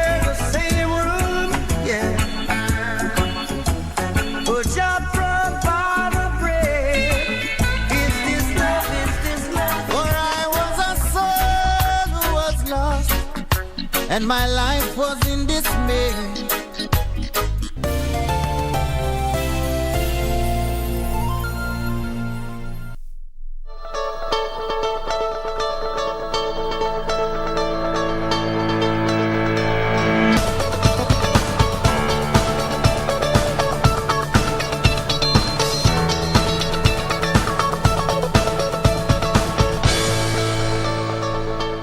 And you know what has just happened? My director has left the gallery and he's come to the floor to tell me that I'm being lectured. I'm in class. I said, I'm in class. I'm in class. Oh, good, thank you. You are lecturing me. No. We are learning something new. An amazing show, an amazing show. And if you're a politician or an aspiring politician, this is what you need to have with you, this particular point, because you probably are going to address a gathering somewhere in the next 1 hour, because it's back to back until the end of August 9th. Wangoi with me in studio. Wangoi, let's continue with the context, because when you want to get down to do a speech, first of all, context is key. Yeah. You have to get to know your key points. What are you going to cover in your speech? And timing. All right. So you talked about your key points, how you're going to order your speech, and the timing. And the timing, 3 things. Yeah. Right. There's a key one over there, and it is who are you speaking to? Exactly, the audience. The audience. So many times when we're practicing or preparing to speak to people, we focus on our subject matter, and we should. It's actually important, because your subject matter is then what you're going to say to people. Yes. But then who are you speaking to? Where are they coming from? What is their context, orientation? What is their experience? Because again, communication 101, communication is context. Yeah. Yes. It really is contextual, actually. The way I speak to you, you know, the way Ben is asking, someone is asking, are you a lecturer? The way, because maybe that is their experience of having a lecturer, yes. You know, somebody sharing information from them. We process messages based on where we have been, based on where we are from. And that's why things such as tone matter much when it comes to communication. Yeah. Because there are people who grew up in high-tone homes. You know, this is where, you know, choleric homes where their brains everything registered. That is what registers.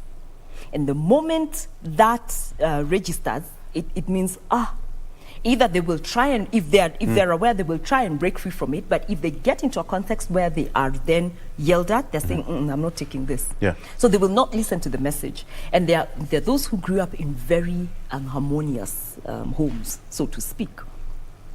And that's how they process information. And what do we call them when they come into our workspaces? We call them slow. They process it very slowly. But it's just that for them, everything is methodical. Yeah. So context, to get back to what we were talking about, context means understanding your audience. Yes. Understanding what they mean. Now we've used, well, many speakers have used this example. Please allow me to use it, albeit it being a very, foreign example. Yeah. But Steve Jobs, at the time, I think he was in his prime then, he was asked to give, it's one of the most popular things I've seen online. He was asked to give, how do you call this? They have a name that they call it. You know, like when you have a chief guest at a graduation, they have a name for it. I just can't remember the name right now. And he was to give one at Stanford. And when he came in, everybody was expecting, this is Steve Jobs. This is Steve Jobs. They're expecting something good. And you know what Steve Jobs did? You can actually, I'll share that with you. Yeah. And he just said, I'll tell you 3 stories like from my life. And he shared the story of how when 3 stories, and all of those 3 stories sort of formed his forming or his success at Apple. But the conclusion of that speech was this: stay hungry, stay foolish, I think, something like that. Because they said it was something that he used to read when he was young.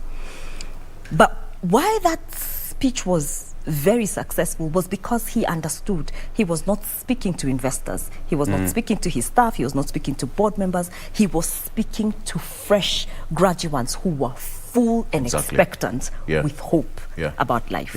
And he inspired them, as we say, well. He did inspire them really well when that works. So context is key. So let's start with context. Understand, who are you speaking to? So if you are, I've been observing, sort of a few candidates as they are going into their campaigns, and I'm particularly very interested in female contestants at either Senate level, women's rep, or gubernatorial.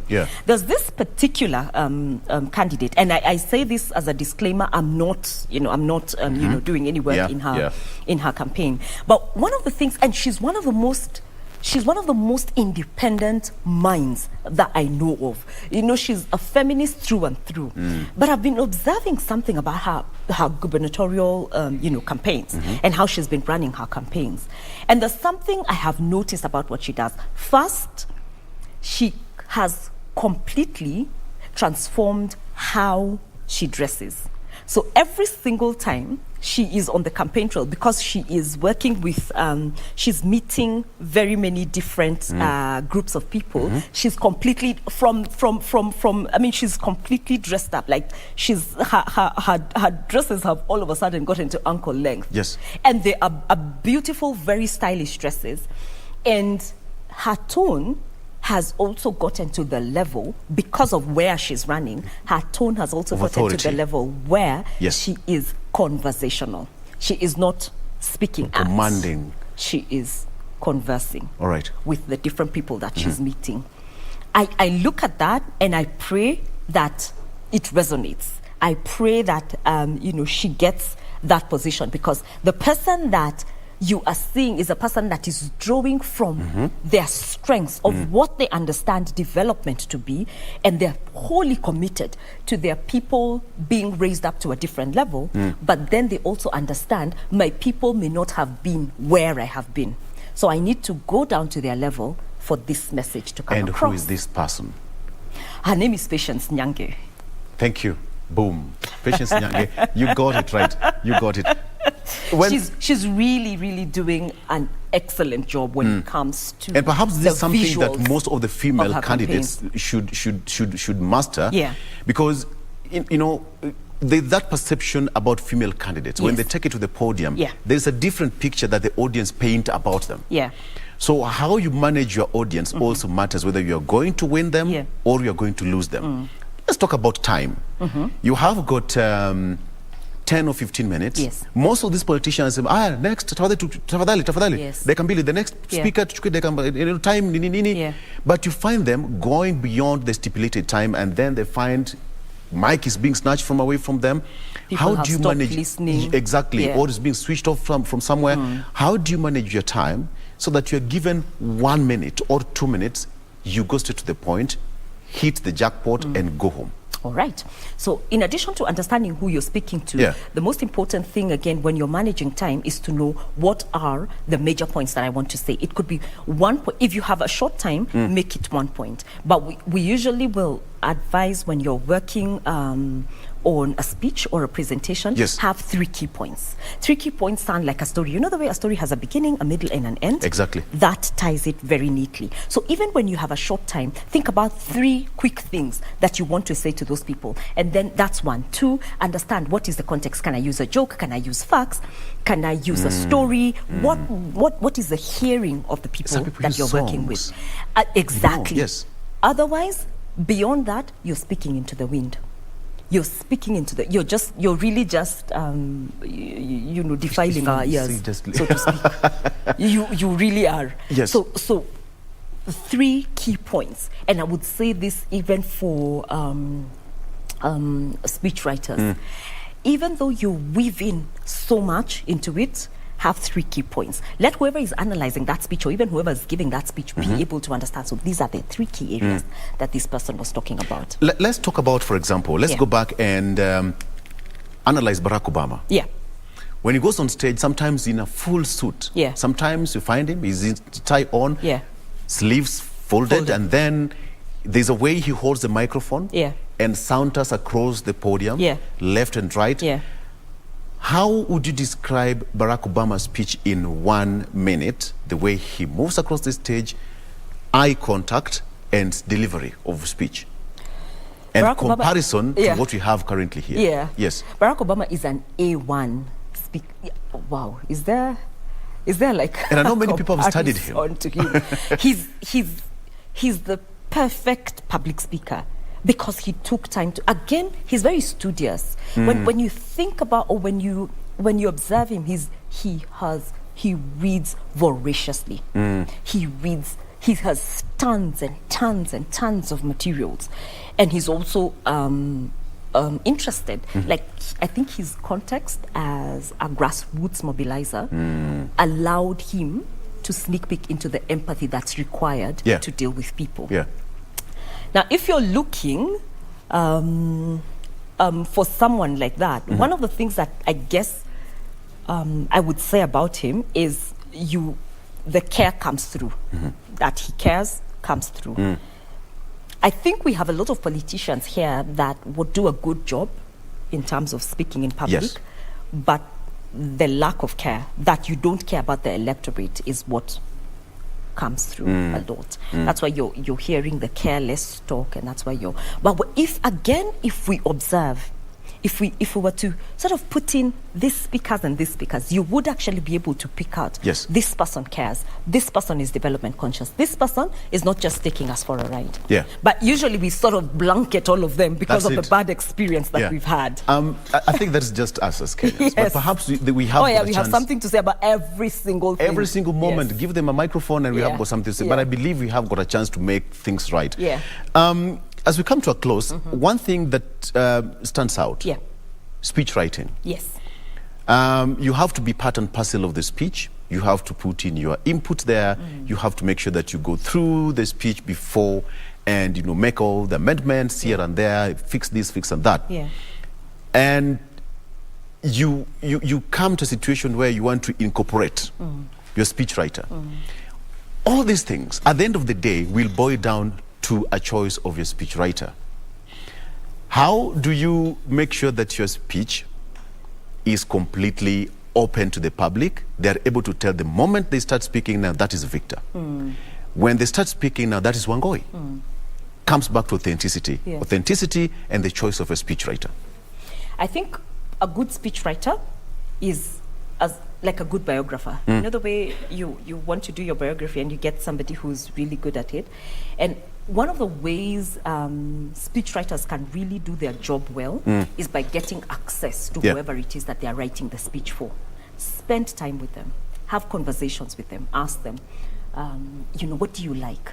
Why? What color appeals to you? Ask them things about themselves that are not necessarily speech focused, so that you begin to understand what is the essence of this person.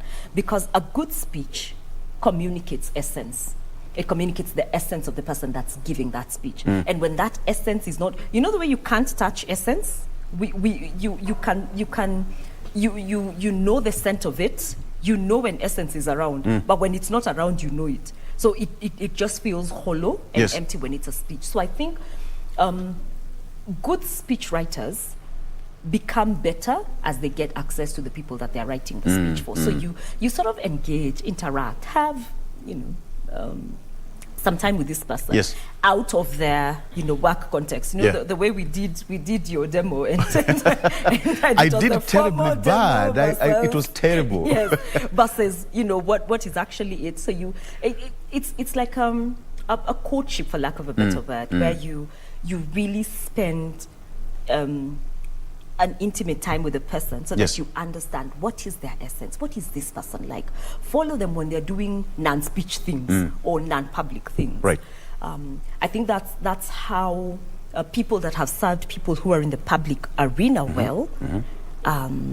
that's how they have succeeded when it comes to speech writing. That I think is my view. I think it's an excellent privilege to be able to write someone's speech, or even to get somebody to write a speech for you. But then that relationship grows when there is closeness and access. Absolutely. Yeah. Wangoi, your final words, so we come to an end, because you said this is a silly season. We expect to see, okay, those are your words. Yes, course, it is silly season. everything is just going upside down. Yeah. Your final words, because we expect to see many aspiring candidates or even seasonal candidates, seasoned candidates who are still making that step in politics. What should you tell them so that they become outstanding whenever they go out there and talk to the public? Remember, even what happened to Senator Linturi, the choice of words, you talk out there and within a very short minute, you are in trouble. So what would you tell the aspiring candidates, more so to the politicians? I think the thing is key, and I probably have alluded to it a lot in this conversation. Here is the thing. Your internal dialogue is the most important thing in public speaking.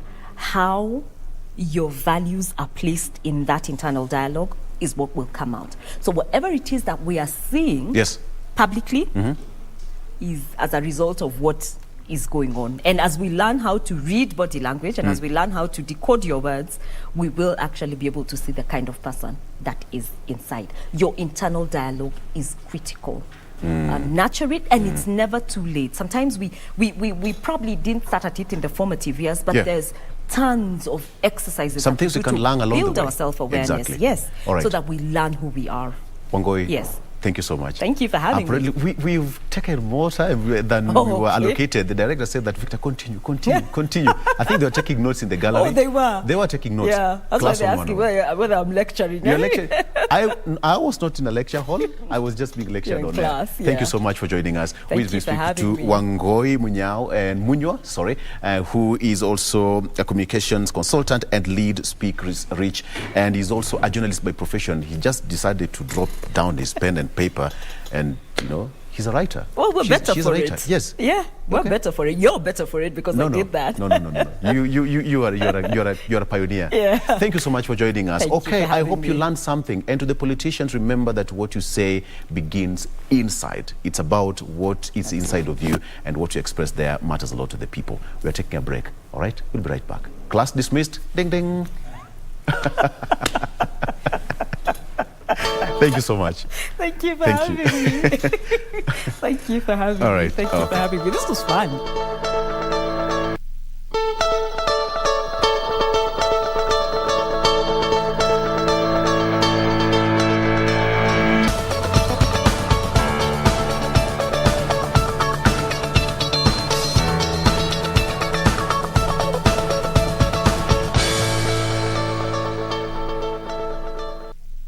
Research indicates that 21.5% of startups fail in the first year, with the majority collapsing by the fifth year.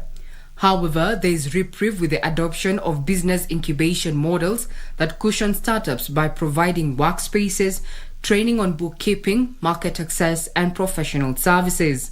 We have SMEs who are here, they are registered with us. And once you come inside here, you find there are several services that we provide. We have the motor vehicle fabrication, we have innovation and incubation center for the MSCs, and we also have the business development services that I'm talking about. And the business development services are actually provided for by most of the agencies who are here under the Biashara Center. We call it a hub. The Kariobangi Biashara Hub is one such pioneer facility open to MSMEs seeking to start their franchise. Nimekuwa kwa hii uwanja ya Msea Kariobangi kwa miaka 5, na hii uwanja inasaidia sana wanyabiashara wadogo kama mimi kwa kuwapea space ya kazi, na kuna training wanaofa kwa digital training ya computer, hata ya kazi yenyewe wanaofa. As an incubator, it supports emerging businesses with several services such as assistance in building management teams, developing business and marketing plans, funds professional services, shares equipment, as well as access to government agencies like the Kenya Revenue Authority and the Kenya Bureau of Standards. If it's a new business and they want to have a new product, we have the KBC guy here. They can tell them how to get the product to a standard level. We have the KRA, we help them to get their PIN certificates. We have the KIPI, we can help them to copyright their ideas. We have KIE, we can help them get funds. We have MSEA, we can offer business support. So there are many agencies involved here to help the SME grow.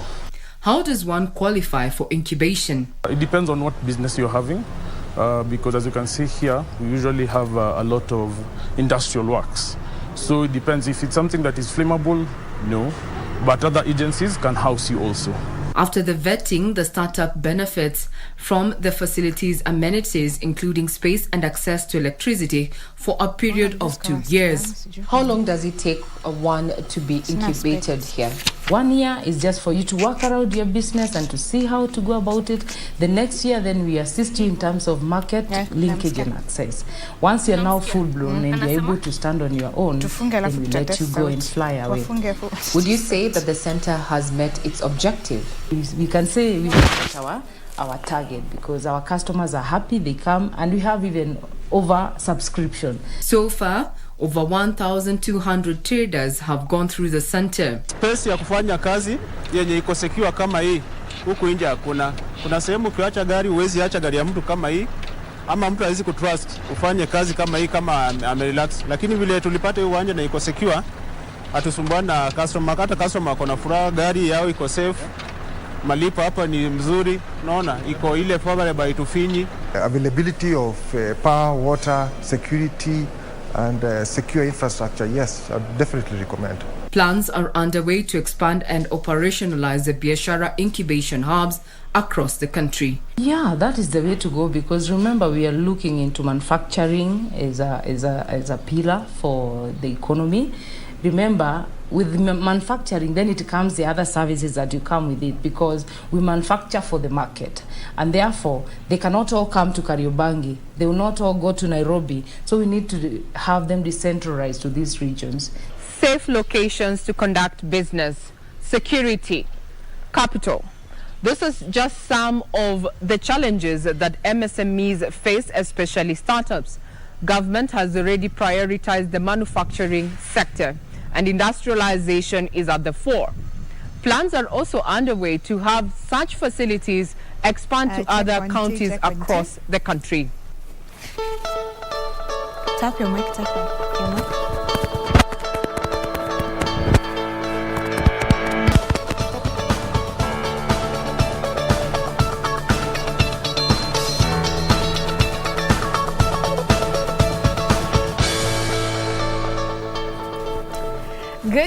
Good morning, welcome back. This is Good Morning Kenya, and the hashtag we're using is Good Morning Kenya at KBC Channel 1. You also join in the conversation, and we're about to have an interesting one. So if you're a business person, this is a good conversation for you. And we are joined by Mr. Bernard Mwiru. Am I getting the name right? Yeah, that's right. Yeah, so who's in digital marketing and partnership manager at Africa 118. Karibu sana. Thank you so much for having me. And hi, our viewers. And my name is Bernard Mwiru, as you have heard. And we are here for interesting conversation on matters digital. Sure. So let us start off by telling us what is Africa 118 about? Yeah, so Africa 118 is a digital marketing agency, and we offer 360 digital marketing services across different businesses categories, ranging from small and middle-sized companies, and we have been existing for the last 9 years now.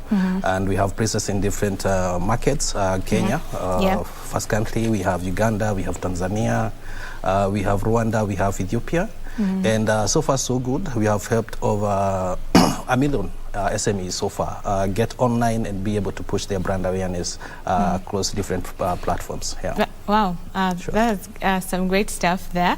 And there's something that I read on your website. It said having a digital presence today is as important as having a telephone number. Sure. So tell us about the importance of being in the digital space and about the landscape in Kenya, how we have embraced the digital space.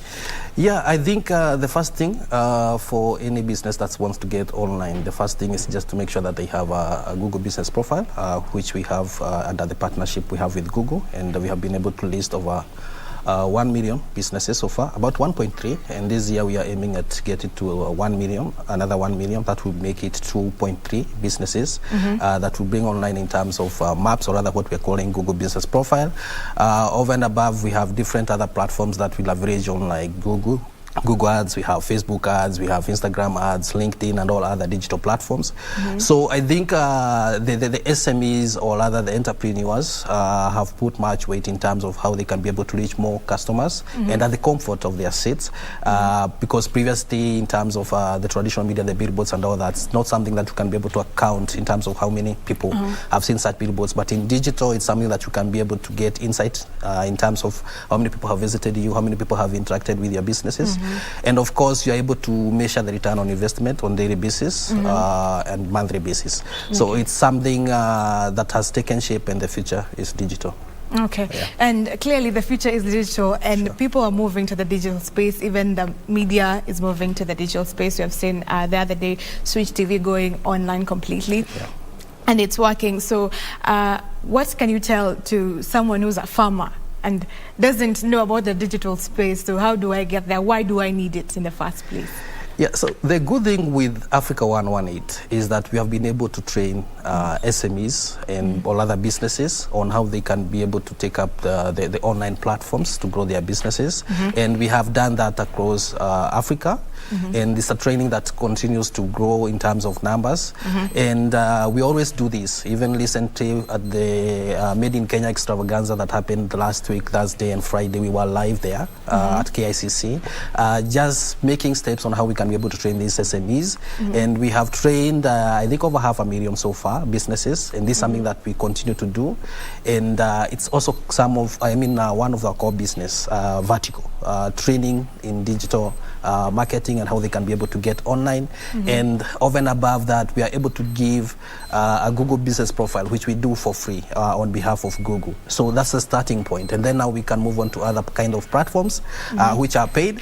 But the first thing is just to make sure that we give what can be able to raise them up from the feet immediately, which is Google Business Profile, kind of a map in terms of maybe they have a store or maybe a farm where maybe they're selling out maybe some farm produce. So I think it's something that's very vital for any SME out there, just to take it up. And the training we offer is absolutely free. They just need to register with us. So how do they get you to, if they want to register? Yeah, they can just go to our website and of course fill in our contact form and we'll be able to contact them after. But we majorly focus on groups. So if there may be chairman, chair ladies for such groups, they can be able to get in touch with us and we can arrange a class on that. Yeah. Okay, and so now how do they identify? Most people want to get into the digital marketing space and digital space rather, and they want to have a digital marketer and they approach some companies and they're defrauded. So how do they know this is a legit? How do they get to that? Yeah, so we have seen that when we have had such cases happening. But the good thing with us is that we are a trusted marketing agency. You look at the partnerships portfolio that we have. The first one is Google. We have been with them for the last 3-4 years. We have Safaricom, we have a NORAD project that we are running with. Those are companies that have put trust in us. Having Google is something that we are proud of. And such company, if you see us working with such companies, we are trustworthy and we do our work and we do deliver and make sure that the customers get the value for their money, or there's return on investment in terms of media spend if they come to us. And our products, or rather our services, are quite affordable. It's because we are SME passionate. We want to grow with them from scratch, and then we can grow together and of course be able now to aim for a higher goal in terms of growth for the company over time. And we like having these SMEs stay with us for a long time, like 2, 3, 4 years, and that's what we are doing with NORAD. We are supporting SMEs for 3 years because we know marketing is consistency. You have to be there for 1 year, 2, 3 years for you to make an impact out there as a business. So what are the challenges facing SMEs? There are different challenges. Of course, we have seen what has happened last year with COVID. Business are just rising up recently. And the other thing is finances, in terms of how they can be able to pay their employees and also ensure the company is running in terms of operations. And of course, also getting skilled professionals to run their businesses. And that's why we bridge the gap in terms of marketing. There's a difference of having an internal marketing team and having an agency do that. In terms of an agency, there are different kind of minds that come together in terms of creativity, and they merge in terms of coming up with unique ideas on how they can be able to raise your brand. So skilled professionals, finances, and of course COVID that comes and goes, and also the support from the government. I know government has done enough in terms of supporting SMEs, and also what we are doing with other partners like NORAD, Google, who are trying just to support SMEs for free for the start, and then they can be able now to plug in their marketing budget maybe later in the future. So those are some of the challenges, but we as Africa 118, we are able to bridge that gap and be able to support them with free marketing and free setup of Google Business Profile and other platforms. Okay, and is there a challenge on SMEs in Africa getting to the global space, being identified, being able to trade and do their businesses and, you know, in an international space? So digital breaks the boundaries because you're able now to target different kinds of markets across Africa and even other continents. And that's the power of digital, and that's why that's the future. Because if you're selling your products, we have seen with e-commerce sites, you can be able to upload your products from here in Kenya, upload them on Amazon, upload them on eBay, and be able to sell from the comfort of your seat. So able to ship, and that's what is helping these SMEs and businesses be able now to trade internationally and even across borders. So we as Africa 118, that's our mandate, to help SMEs reach more customers online. So this is one, we can say that is one of the advantages of the digital space. What are some of the others advantages that are there that giving reasons why entrepreneurs should embrace this more, the digital marketing? Yeah, of course, that would be one. The other one is cost. Online space is quite cost effective in terms of marketing. You're able to control cost. You can be able to say this amount of money that I want to use per day, this amount of money that I want to use per month. Unlike the traditional media where the billboard you have to be charged per month. Whereas when digital you can say I want to be online this week. I want to be online maybe Monday to Friday, and then I can switch off. Maybe my hotel and I don't open on Saturdays, or maybe I don't open on Sundays. And then over and above that is in terms of languages. You're able to reach people on different languages because all these digital platforms, they support French, they support Spanish and all that, different languages. So you're able to reach a wider audience. The other thing is that you're able to target even per gender. You're able to target males if your products are just targeting males. So it's targetability. You're able to target by gender and by interest. Maybe you want to target the people, maybe you're selling a book on maybe digital marketing. So you can only say, I only want to target the people in business, or maybe the people who are in trading. So those are some of the advantages of being online. Targetability, cost effective, and of course no demographic boundaries in terms of targeting. Okay, so we'll take a short break and then we get back to that, because also on your website you said as in one of the fundamentals in digital marketing is be where your audience is. And now the audience is online. So we'll get much more into detail. So we take a short break and we'll be right back. Stick with us.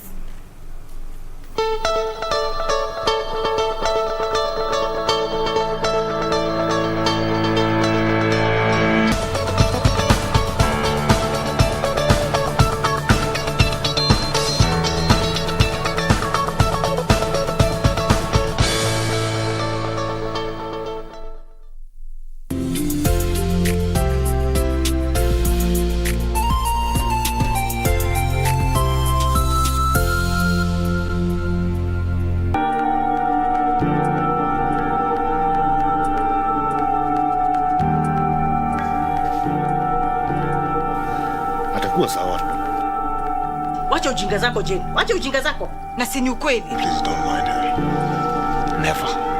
Siwezi ishi hapa tena. That's why hata ni machagari yangu pale nje. Siwezi kukubali familia ichukue main house na tena wachukue hii. It's my house. I choose whoever I want to be in it.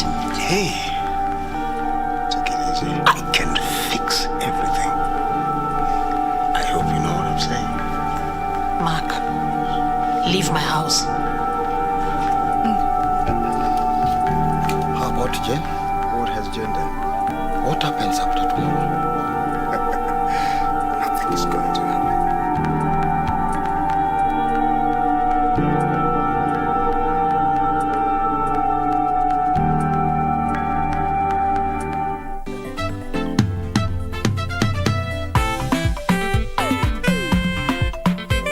People like you are the one who are making me to do bad things. It is not giving up, eh? You know what? I cannot stand seeing my friend Atito sing again, once again. I have a heart, Puana. Hey, and now a gig married. Julia, it looks like it's Valentine's Day. Love is in the air. Kamene, the song categorically says, no man in Nazairan, no man in Nazairan. Na sauti kama kondoo. Yes, Mr. Tisha. Kinyaji, yes. I've seen your teaching site, and I would really love to join. But this has to remain between you and Classmates, every Saturday on KBC.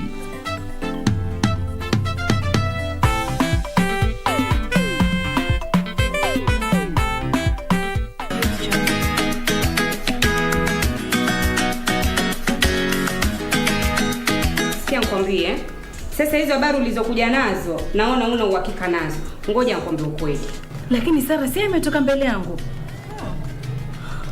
Mbona Sara atakuwa mvivu lakini siku hizi? No. I'm not talking anything unless I talk to my lawyer. Ai! Kwa nini yule jamaa mmefanya vile? Hata kama mtu umpendi, lakini heshimu ile ofisi yake. Lakini kitu gani?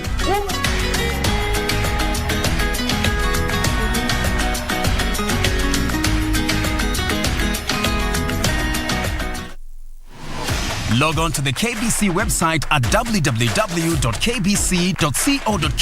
to get the latest breaking news, entertainment, sports, politics, lifestyle or business trends from Kenya and around the world. Never miss new episodes from your favorite TV shows, reruns and movies. Just stream online or watch live on your YouTube channel at KBC Channel 1 TV shows. For the day's biggest stories, trustworthy news and family entertainment, log on to KBC Channel 1. Watch what you want anytime, anywhere.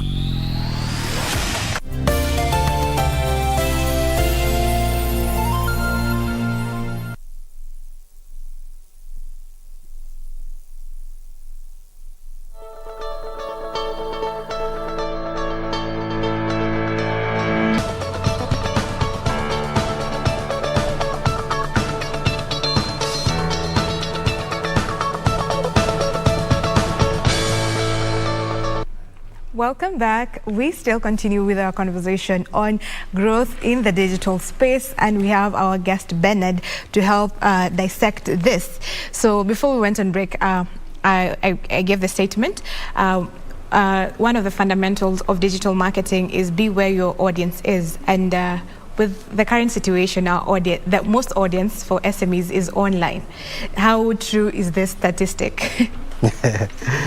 Yeah, so there's a saying that put your money where the mouth is. And we agree on that, we as an agency, because one thing that's affecting SMEs is when they invest money in marketing, in platforms that don't give value at the end of the day or at the end of the month. And what we begin with in terms of coming up with a strategy in terms of marketing, and being able to now to say this where you're going to start in terms of a launch, this where you're going to go in terms of sustenance for the campaign, and of course at the end of the month or at the end of the week, these are the reporting metrics, these are the KPIs that we are going to measure in terms of if your campaign the campaign was effective. And as I said before, online marketing is measurable. Like, you can't lie about numbers. You are able to say that I reached 1 million people, and this 1 million people, there are how many leads so that they come through, or how many calls did I get at the end of the day. So the future is online, and being able to capture or rather reach the right people, what we call meaningful connection. Because what we have seen nowadays is is businesses investing money, but not getting the meaningful connection they want. Of course, we will report you 1,000 leads you got, maybe in terms of advertising as KBC, but how many converted as customers? Okay. That's the main question, yeah. Ah, all right. So talking about that, some people go online, but it's easier said than done. Yeah. So you've talked about the strategies. So what are these strategies? Because some people are online, but it's not really working for them. So what are the strategies? So in terms of strategy, it narrows down to the kind of business that you're running. Are you targeting, is it B2B or is it B2C? So because all these platforms, they are also well versed, or they are good for a certain business. We all know LinkedIn is good for B2B, Google is good for B2B, Facebook is good for B2C, and Instagram as well, and the same with Twitter, which is kind of between 50-50 B2C, B2B. So what do you mean by B2B and B2C? There's business to business and business to customer. So is your business focusing on business to other businesses? Like for you, KBC, in terms of your own revenue generation, it's B2B. You're targeting business to come and advertise with you. Whereas there's another angle where now it's B2C, kind of a business that is focusing on the customer, an individual customer. So once you narrow that down, then you're able to say, since ours is B2B, then these are the channels to go with. Then if it's B2B, we are going with Google, we are going with LinkedIn, we are going with Twitter. That's where we're going to put our money. So as you said, it's easier said than done, and that has been happening because what businesses are doing, they don't have maybe an agency to talk to them first, develop a strategy, discuss the strategy, and then after that say, this amount of money that you need to put. Because kind of a small kind of a budget may not have that impact. And I usually tell businesses, if you're coming to us for 1 month, 2 months, you may not see that kind of impact. You need to be consistency. Like even you, before you do a bit of shopping, or maybe if you want to buy something, and someone is maybe targeting you with the same ads, you're looking maybe for a phone. Before you say that I want this kind of a phone, you'll have seen like 3-4 ads. So they keep on repeating themselves. For you now to go and, of course, convert as a customer. So you need to take time. You need to take time, patience, and agree this is the amount of money that's going to target 8 million people. You need data before, and that's what an agency is able to give. We're able to give you data in terms of the customers database that you want to target. Like let's say if you're Pampers company, or maybe say you're dealing with diapers. So how many mothers do we have in Kenya? What is the growth? You need such data before you invest in such a marketing. So about data, now how, maybe for someone who has not approached an agency yet, how do they get data that they need? Yeah, the other angle of Africa 118 is that we are a data company, and we have this database that is categorized in terms of businesses. Maybe you want data in hospitals, you want data in schools. We have that kind of data that we have built over time, because we deal with SMEs and we have people on the ground that collects this data. So we are able now to make a meaningful kind of a strategy that makes sense, and we're able to tell you, for you to reach the 5,000 schools, if you're targeting schools, maybe you're selling uniforms, this amount of money that you need.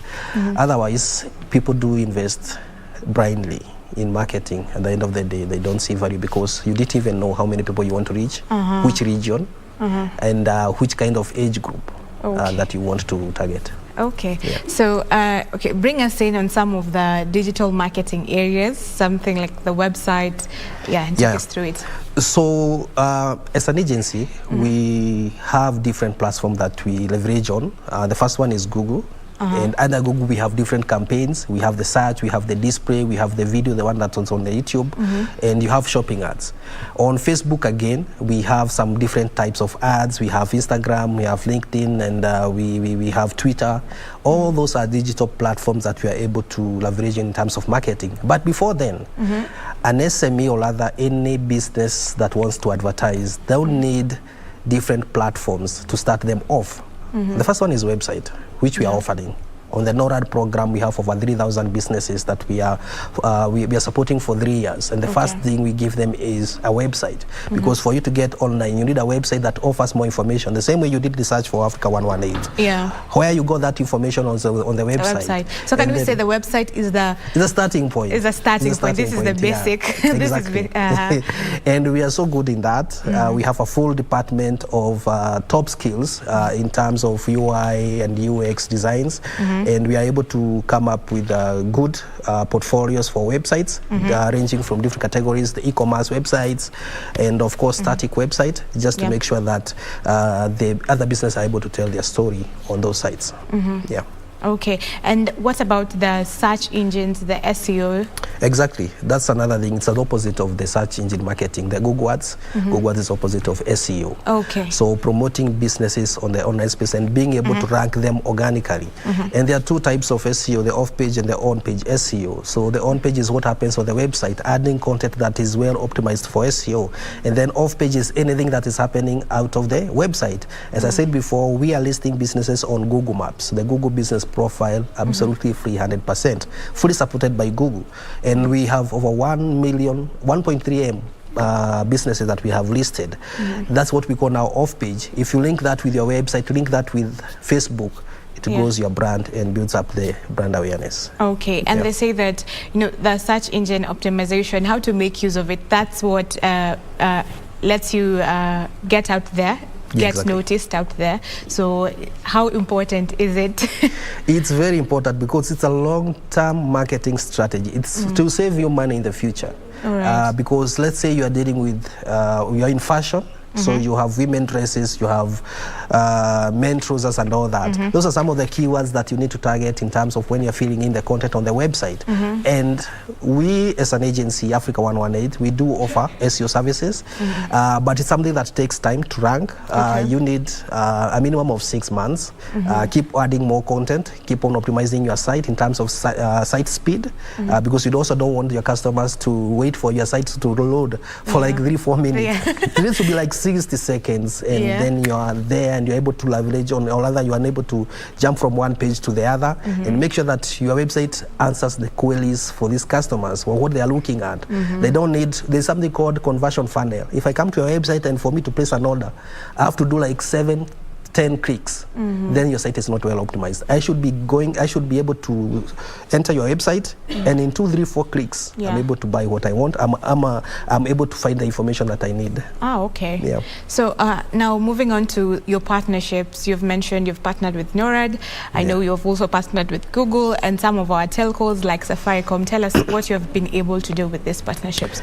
Yeah, so we have different partners and big brands that have trusted us with helping their SMEs and also working together because they're also supporting the SMEs, but they see it wise to work with Africa 118 because we have the database for that, and we are able to offer these services top notch because we are fully trained with 2022 marketing best practices.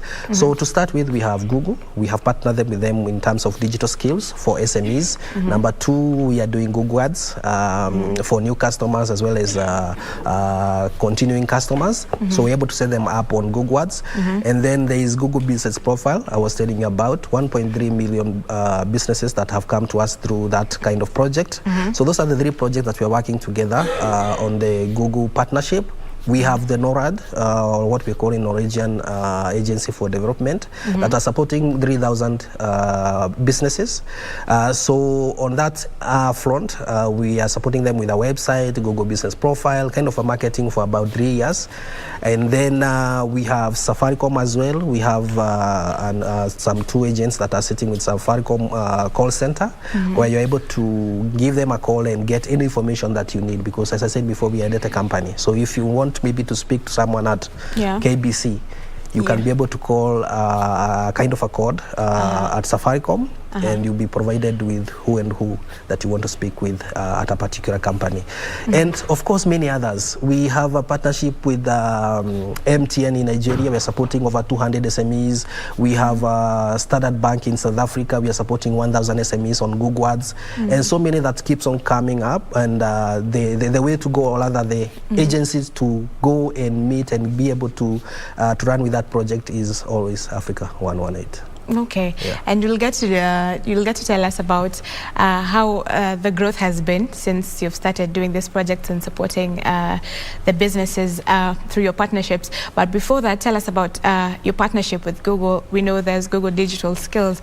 So just to diverse a bit from SMEs, how is this helping youths? Because I know it's free. And why should youths tap into this to get to have digital skills? Yes, so it's a partnership that started 3-4 years ago. And we started from, of course, the Google Digital Skills, where we train SMEs, we do train youths, campus students as well, on how they can be able to leverage the Google platforms. The Google platforms are so many, actually. There are so many. We have the G Suite, we have YouTube, we have the Google search engine, and of course we have the skill side where they have free courses and all that, and that's what we do just to make sure that we train businesses and individuals on how they can be able to leverage on those products.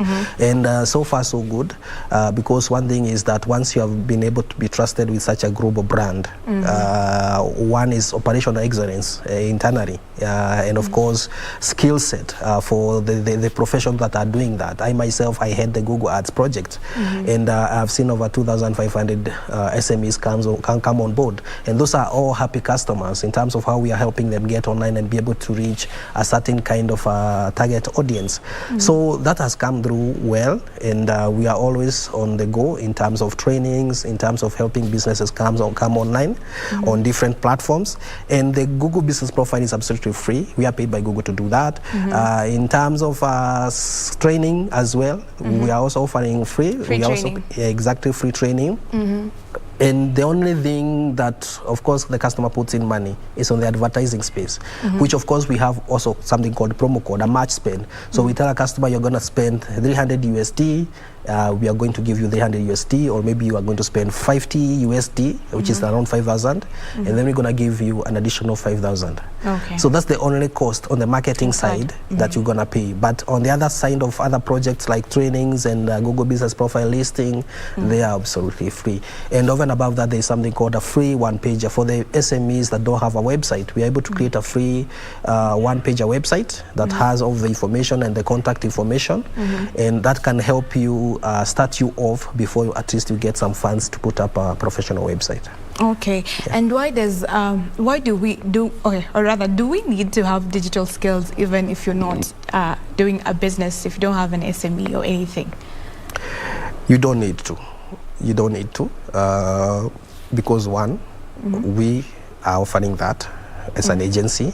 Number two, we are also training you. So you may not just have to, you don't wait for you to have the know-it-all kind of skills for you to start you off. You can start from somewhere. And the good thing with our marketing services is that once you come on board, we train you as well on the go. Because for us, we also want you to grow as an SME. So at some point, we're going to leave you now to run with it. So we make sure that we, as an agency, we also train you as a small business, which of course may be owned by an individual or two people, so that at the future, or maybe after 6-7 months or 1 year, you're able to run with it. And we have seen biggest customers now doing it themselves, and they're doing it better, because during the reporting, you have to visit our office, you see how we do things.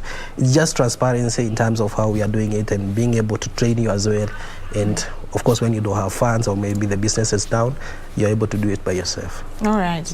And there's a feeling that African SMEs lack recognition and international support. So what's your view on this? Yeah, it has been happening, but of course things are changing with the time. There are different international partners that we have partnered with in helping these businesses get online, and even the previous kinds of seed capital that we have seen being invested in the Kenyan SMEs. I'm sure you have seen that for the last 3-4 months. We have seen some seed capital being invested to Africa SMEs. I saw something, we ourselves, we have a platform called TaskMobi. We won some funding from Google.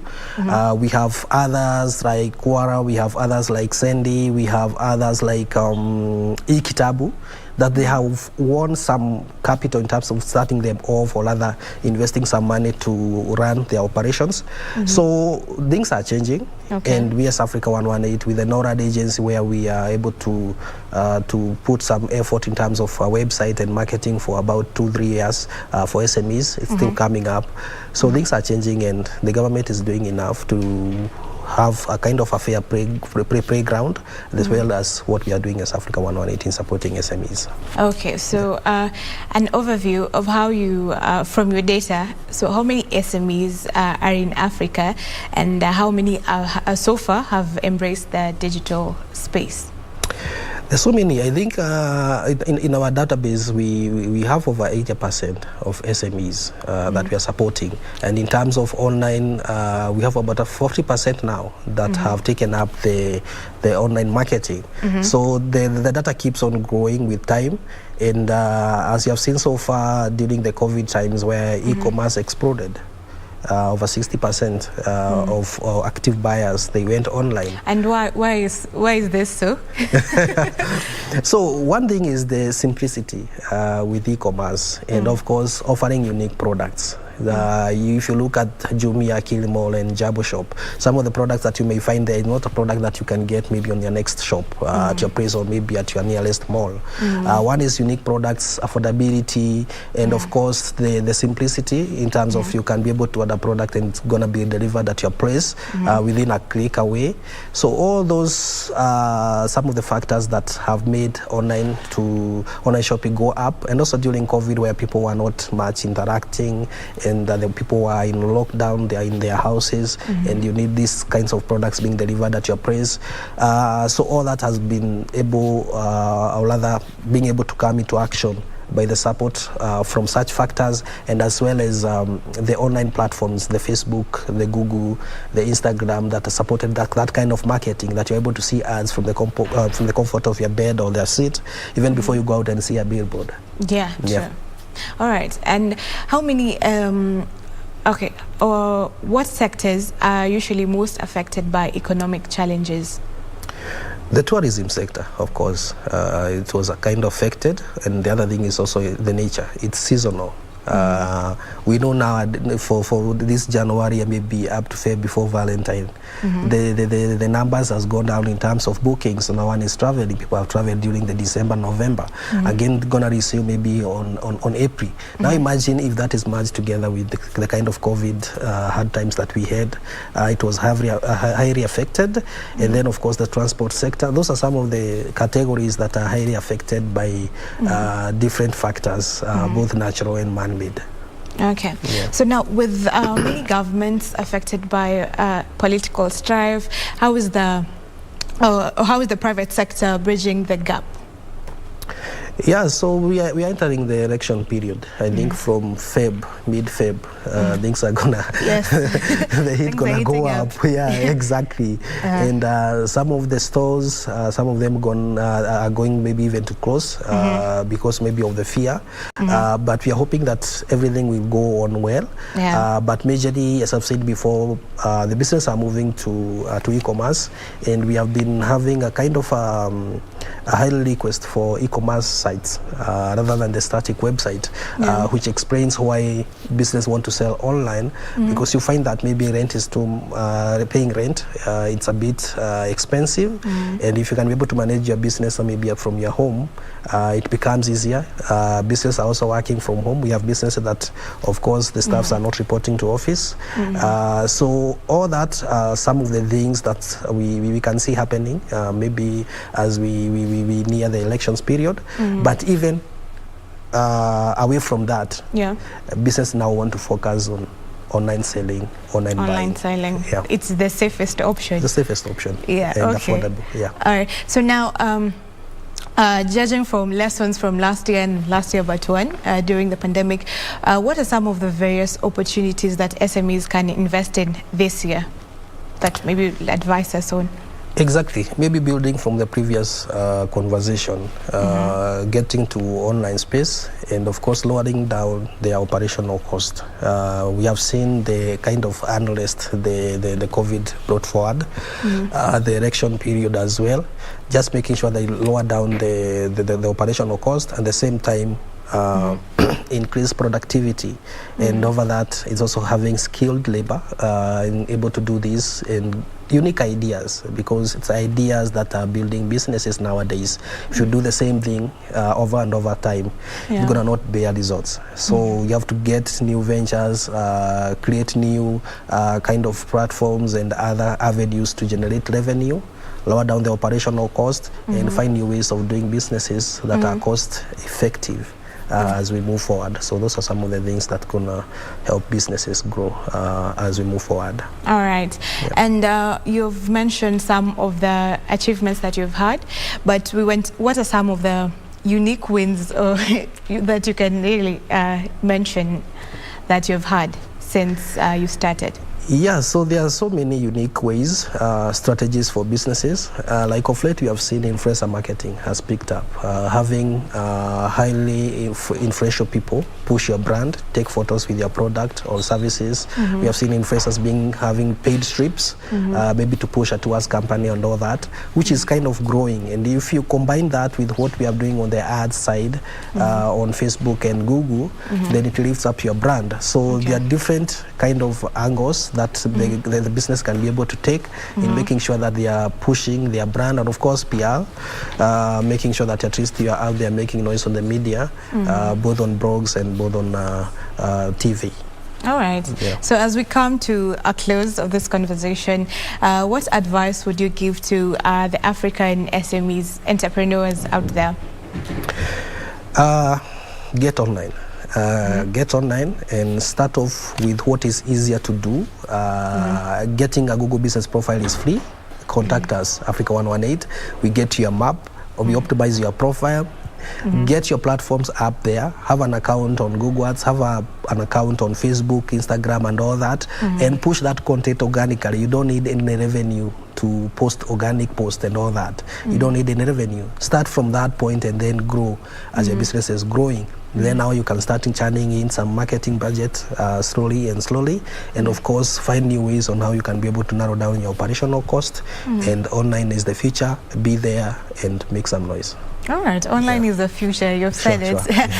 Where can people find you before the close? Yeah, so if you want maybe to visit our offices, we are at Rainbow Tower, Westlands along Mudithi Road, 6th floor. We are Africa 118. And then the other thing is that in terms of website, you just go to africa118.com. You're able to fill in a form, give us a call, and we're able to reach you immediately within 24 hours and, of course, help you with where you're stuck. All right. Thank you. Thank you so much for your time and giving us such amazing insights. We have learned. We've come from another lesson with Victor, and now this one on the digital marketing. So we appreciate you. Thank you very much. Thank you. Well, we've come to the end of today's show. I hope you've taken some things. That was a conversation on growth in the digital space with Bernard Mweru from Africa 118. He is the digital marketing and partnership manager. So thank you for your time. Let's meet tomorrow. Enjoy the rest of your viewing. My name is Stephanie Ayeta.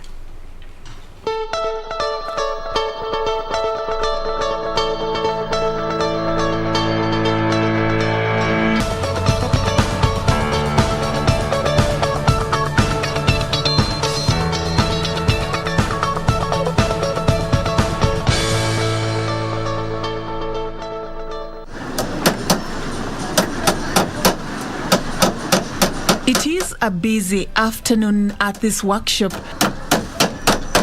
located off Spine Road in Kayole Estate in Nairobi. men at work.